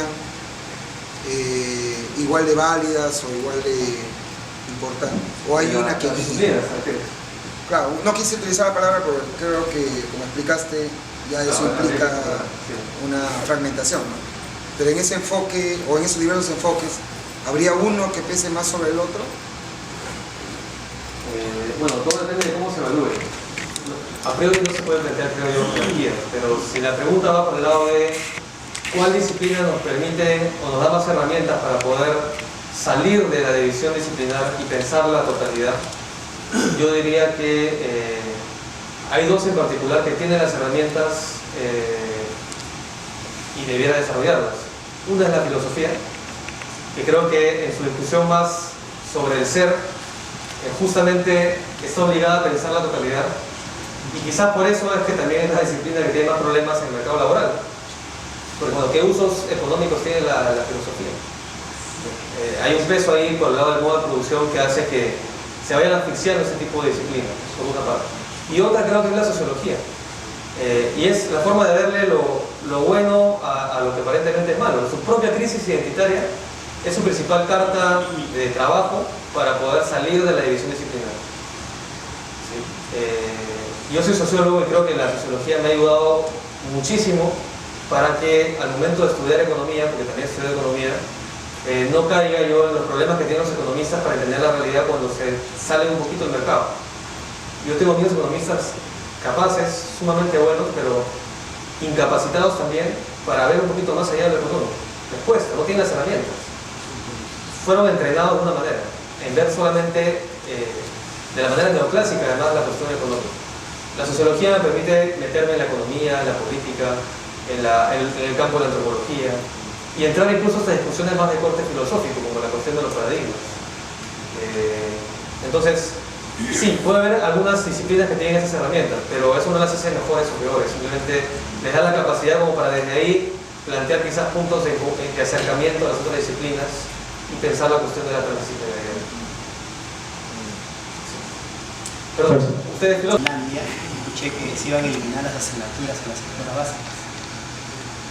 Parte del aprendizaje de las nuevas generaciones que vienen. No sé el detalle del caso finlandés ni la argumentación detrás de eso, pero me parece que ellos están apuntando a justamente la formación integral en el sentido de que las personas desarrollen sus capacidades de la mejor manera sin que sean presionados por algún tipo de estándar, digamos, formal que obliga a la persona a parecerse a él. En otras palabras, ¿no? Creo que también en el caso finlandés la cuestión de las evaluaciones también está superada. Uno tiene capacidades heterogéneas y las debe ir desarrollando de acuerdo a sus propios talentos, no cumplir un estándar que nos presione a ser lo más competitivos posibles en función a ese modelo. Y claro, eso tiene un impacto, creo yo, también en pensar la cuestión de la totalidad. Porque creo que también en el caso finlandés hay una fuerte formación en la cuestión artística. Pues es pensar la educación de otra manera, no pensarla para el mercado, no pensarla para que haya eficiencia que regrese a la cuestión productiva, sino en desarrollar integralmente al ser humano y liberarlo como tal. Y la educación debe tener una función liberadora y de desarrollo integral. Pensar de manera disciplinar no necesariamente nos libera. Puede ser más bien que nos ayude a especializarnos en el sentido de regresar al mercado laboral para generar algún tipo de aporte para la producción. Entonces ahí el marxismo te diría, bueno, todo esto que está pasando no es casual, está vinculado a un modo de producción. Entonces también superar esto implicaría, desde la lógica marxista, no solamente plantear la pelea en el plano de las ideas, sino también pensar en transformar la propia organización de la producción. Porque podremos pensar, o sea, plantear la cuestión de la transdisciplinaridad pero sería como tratar de hacer rodar una rueda cuadrada finalmente. ¿Qué tanto podemos avanzar si el propio sistema económico obliga a que el que egresa tenga que ser especializado? Entonces en la práctica vamos a tender a perder la pelea si ese sistema económico no cambia. Entonces hay ahí una conexión con lo económico que hay que analizar. En el caso finlandés particular no sé cómo lo están planteando, pero esas serían mis impresiones. Sí, buenos días. Saludar. Un poquito, porque también me he metido un poco a estudiar de todo y frente a otros colegas que acabaron sociología y se han vuelto especialistas en algo, yo estoy en desventaja en el mercado laboral. Pero ahí en la decisión política de tratar de entender mejor la realidad social, no solamente en cuestión de amor al conocimiento, sino diría yo también que una perspectiva como la perspectiva marxista nos obliga a pensar la totalidad, pero sabiendo que somos parte de esa totalidad y que en el antagonismo de clases también tenemos que tener una posición, porque estamos en él. Y si el mercado laboral nos obliga a la especialización es porque el mercado laboral es una expresión de un modo de producción guiado por la acumulación de capital. Entonces, la acumulación de capital pone sus reglas. Podemos aquí estar hablando muy bien, pero afuera hay que comer, y afuera para comer tenemos que ser trabajadores asalariados y entrar como mercancía al modo de producción. Entonces, ¿cómo cuestionas todo eso? ¿O por qué quisieras cuestionar todo eso? Implica tomar una posición y pensar desde el lado de los trabajadores, de los productores directos, y asumir los costos de eso y también asumir que este cambio de perspectiva requiere algún tipo de agencia política práctica, que ya no solamente el plano de las ideas, sino organizarse y plantear una lucha social específica. Yo creo que está vinculado también. Sí. Ya no lo planteé porque en sentido estricto podríamos desarrollar esas capacidades sin entrar tan de lleno a la cuestión política, pero tarde o temprano llegaríamos a ella sí o sí. Así que te agradezco por haberlo incluido al final. Bien, una última pregunta, profesor, ¿le parece? Sí. Ahora. Bueno, primero saludar su exposición, muy buena. Para mí que no tiene mucho conocimiento de ello, ha ayudado bastante. Llega al punto. La transdisciplinaridad habla de todo. Un problema de ello sería obviamente por dónde comenzar. Las disciplinas nos permiten obviamente tener una formación, un inicio y un final. Al formar la transdisciplinaridad no sabemos por dónde comenzar, ya que habláramos de todo. O sea, prácticamente tengo la realidad actual, leo, pero ¿desde qué enfoque comienzo? ¿Cuál sería la forma correcta o cuál sería la mejor para poder llegar al conocimiento que busco? Entonces, eso provee de cómo poder indicarlo. Definitivamente es un tema muy, muy extenso, pero sería bueno si me pudiera ayudar con al menos un matiz. Sí, correcto. Es un tema un poco difícil porque lo que hemos hecho aquí es concluir que es necesario construir la totalidad desde una perspectiva particular. En el caso, supongamos que fuera la perspectiva marxista. Entonces, la categoría de modo de producción, teóricamente, es la que nos permitiría reconstruir la totalidad social. Y el modo de producción está muy asociado a la producción material. Y en el marxismo, por esa razón, se ha caído en un error, a mi juicio, que no es tributario de Marx, aunque Marx un poco que colaboró en ese error, que es tratar de construir la totalidad solamente a partir de la economía. Y se cae en el llamado economicismo, donde la economía explica todo. En sentido estricto, el planteamiento de Marx no es economicista. Parte de lo productivo y la producción no es necesariamente economía. Economía es cuando ya logramos distinguir lo económico de otras esferas de la vida social, institucionalmente hablando en términos de la modernidad. Pero la producción puede traslaparse con lo económico o lo no económico. Correcto. El tema está es desde dónde reconstruimos esa totalidad en términos de producción. Desde la producción misma, en términos de producir la realidad, o desde el consumo para ir hacia atrás y llegar a la producción y a todo lo demás, o desde las relaciones sociales vinculadas al poder, por ejemplo, preguntándonos quiénes tienen mayor o menor probabilidad para lograr su voluntad y a partir de ahí ver qué recursos utilizan y de esos recursos ver cómo se producen y cómo se reproducen. Entonces vemos la totalidad. Hay que pensar la ruta. No hay una única respuesta, pero el tema ese es desde dónde vamos jalando sin ningún tipo de compromiso categorial, conceptual, el hilo para dar cuenta de todo este modo de producción. Y le decía que el marxismo se cometió un error porque se trató de construir conceptos abstractos de capital, de trabajo asalariado, etcétera, de lo que es un modo de producción y después llevarlo a la realidad. Y se cayó en el error del positivismo que justamente el marxismo combatía. Y es tratar de acomodar la realidad a los conceptos. El tema es cómo desde la realidad, observando de acuerdo a cierto método, vamos abstrayendo las categorías más adecuadas para dar cuenta de lo que hay. Y ahí si se equivoca Marx o no se equivoca, ya no importa, lo que vale es la realidad. Entonces el método es lo más importante. Y hay una discusión abierta ahí sobre qué método utilizar para dar cuenta de todo lo real, en términos sociales.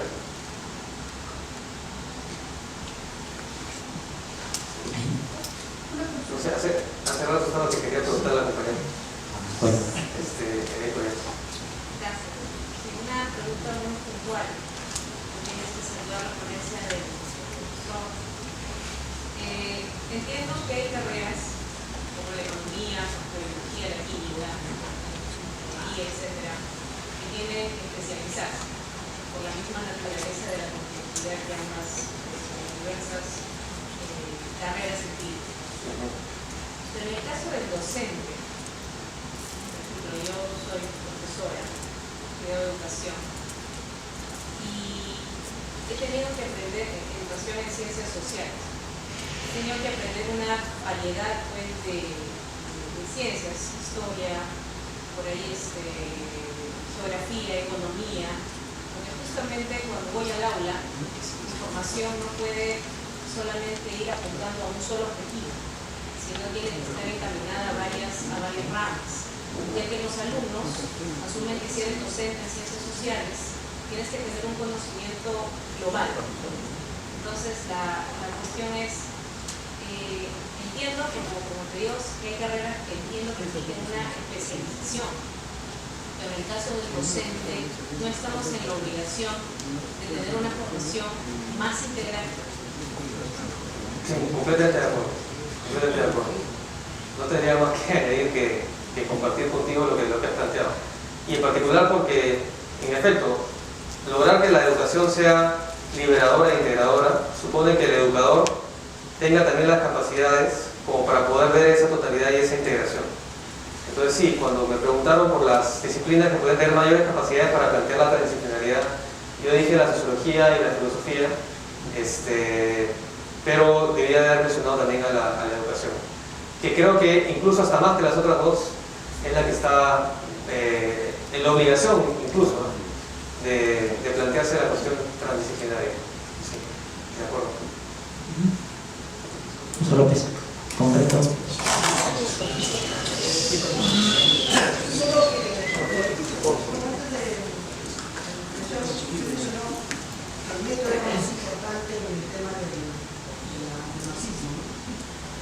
Entonces eso implica que para cualquier formación que quiera ser interdisciplinaria, transdisciplinaria, etc., debería utilizar el método dialéctico del marxismo, lo cual implica pues, de manera separada, ¿no? Ver la realidad de manera dinámica, dialéctica, ¿no? Constante corriente, constante cambio, desarrollo. Siempre, y eso es lo que resumimos de la comunicación, siempre implica buscar siempre las causas, no solo en un fenómeno, sino en varios, ¿no? Y pero eso nos enseña en las universidades, ¿no? Esa visión interdisciplinaria implicaría pues, una formación a partir de una visión dialéctica de la realidad. ¿Ustedes sugieren? ¿Cómo se enseña eso a los estudiantes, a los profesionales? Bueno, es un llamado a ustedes, colegas docentes, a entrenar, no tanto en usar solamente el método dialéctico, porque yo no creo que haya que plantearlo todo, que esa es la única manera de abordar la cuestión de totalidad. Es una más. A mi juicio es la que permite hacerlo de manera más completa. Y es la que conozco mejor. Pero podría haber otras. Tampoco hay que cerrarnos a la posibilidad de que haya otras perspectivas.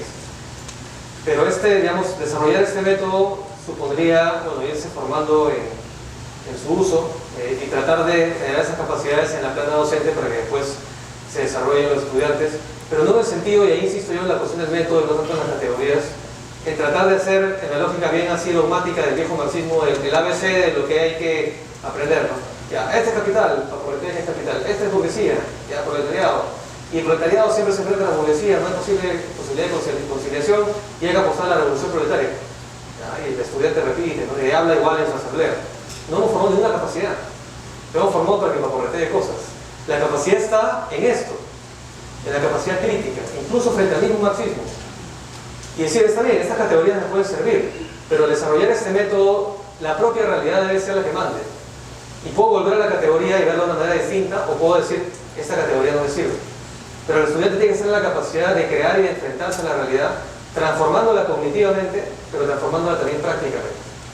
Y creo que ese es el aporte más fuerte del marxismo como una herramienta, como un razonamiento particular, no tanto como un dogma, más como abriendo preguntas que dando respuestas, que es la mejor manera de abordar un pensamiento. De otra manera sería abordar un dogma, y para eso están buenas las religiones, pero la ciencia debería generar una capacidad crítica, preguntarnos permanentemente. Bien, estimados compañeros, agradeceríamos también al profesor Omar Cavero por habernos dado esta conferencia, una charla muy importante que hemos justamente pues acogido con bastante atención y seguro también lo vamos a poner en práctica lo que nos ha comentado el día de hoy, ¿no? Lo agradecemos con fuertes palabras. Bien, nos mantenemos un momento todavía en el auditorio. Vamos a conversar un ratito con los compañeros. ¿Sí?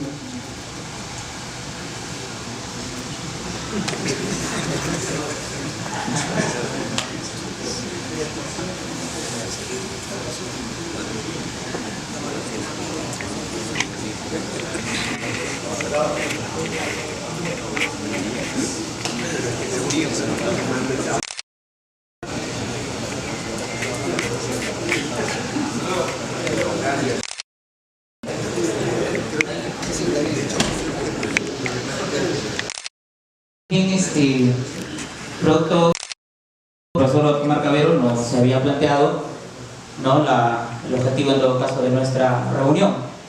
De todas maneras, sí se comunicó a través de los directores académicos y también a nuestros coordinadores de área, ¿no? Particularmente tenemos que recordar, compañeros, que tenemos en todo caso pues dentro de nuestra programación, ¿no?, de actividades que realizamos en las áreas en segundo curso, hay un tema que se va a tratar, ¿no?, de aquí un par de semanas, el tema de la interdisciplinaridad. Entonces, lo que nosotros hemos querido justamente es acercarnos un poquito más, tener algunos conocimientos más, ¿no?, acerca de la interdisciplinaridad y cómo se ve justamente el aporte pues para una formación integral. Con esa iniciativa, con esa mirada, también es que buscamos un ponente pues que nos pueda indicar desde dónde nosotros partimos para tener ese tipo de pensamiento, ese tipo de trabajo en nuestra institución, ¿no? Y el profesor justamente Omar Cavero nos ha dado algunas pautas, ¿no?, acerca de dónde podemos hacer ese análisis, desde dónde podemos hacer esa reflexión. Entonces, partícipes como profesores de nuestra institución, no podemos quedarnos solamente pues con lo que el profesor nos ha planteado, o en todo caso con la lectura que hemos tenido previa, de repente, ¿no?, que se ha enviado, o quizás por ahí de repente con el conocimiento que hemos tenido sobre la teoría marxista. En nuestras manos y en nuestro compromiso también está, compañeros, en ampliar esta teoría, en ampliar nuestra mirada. Nosotros somos responsables justamente de nuestras sedes, ¿no?, tanto como coordinadores, como profesores. Entonces es importante, compañeros, que nosotros continuemos en esa brega, en el estudio, ¿no? Y desde ya nosotros como parte también de nuestra institución, o la misma institución, ¿no?, nos brinda estas posibilidades, estas facilidades también de poder escuchar conferencias importantes sobre el tema que tratamos, ¿no? Pero no quedemos solo con eso, ¿no?, sino también, compañeros, tenemos que continuar investigando, leyendo, incluso, ¿por qué no escribiendo?, ¿no? Creo que tenemos esa posibilidad. Ahora,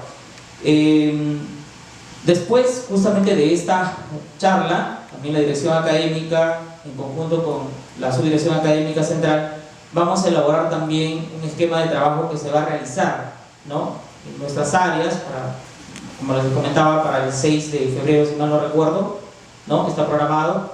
o la siguiente todavía, ¿no? De aquí 2 semanas está programado el tema de interdisciplinaridad. Entonces nosotros vamos a coordinar cómo van a llegar estos materiales a nuestras sedes, ¿no? Y nosotros, a través de nuestros directores académicos, también vamos a tratar de coordinar, ¿no?, el esquema de trabajo y qué materiales qué herramientas vamos a usar para que esto llegue pues de la mejor manera a nuestros compañeros. Y de hecho, nosotros con esta exposición o con este trabajo que vayamos a hacer en nuestra reunión diaria, no vamos a concluir, no va a estar construido todo, ¿no? Como les decíamos, estamos en ese proceso, ¿no?, en ese proceso de construcción también de nuestro trabajo, ¿no?, de educación integral. Entonces nosotros somos los compañeros que estamos encargados justamente pues de contribuir ante ello, ¿no? Y de hecho en nuestras sedes habrá comentarios negativos, opuestos, pero la idea también, compañeros, es que recibamos esas críticas y también contrarrestar esas críticas con lo que nosotros conocemos o estamos avanzando también en nuestras conferencias y en nuestras lecturas. Bien, compañeros, entonces ese era el motivo de nuestra reunión el día de hoy, ¿no? Escuchar algunas pautas, ¿no?, algunas ideas sobre el tema de la formación integral, ¿no?, a través de la interdisciplinaridad. Entonces, y el profesor también creo que ha sido, ¿no?, bastante puntual en plantearnos de cómo enfocaríamos una problemática social, ¿no? En ese sentido, compañeros, también ya para cerrar esta reunión, ¿no?, para poder justamente pues aclarar algunos puntos también de nuestro trabajo en sedes, le daría la palabra al profesor Oscar Burgos para que pueda plantear.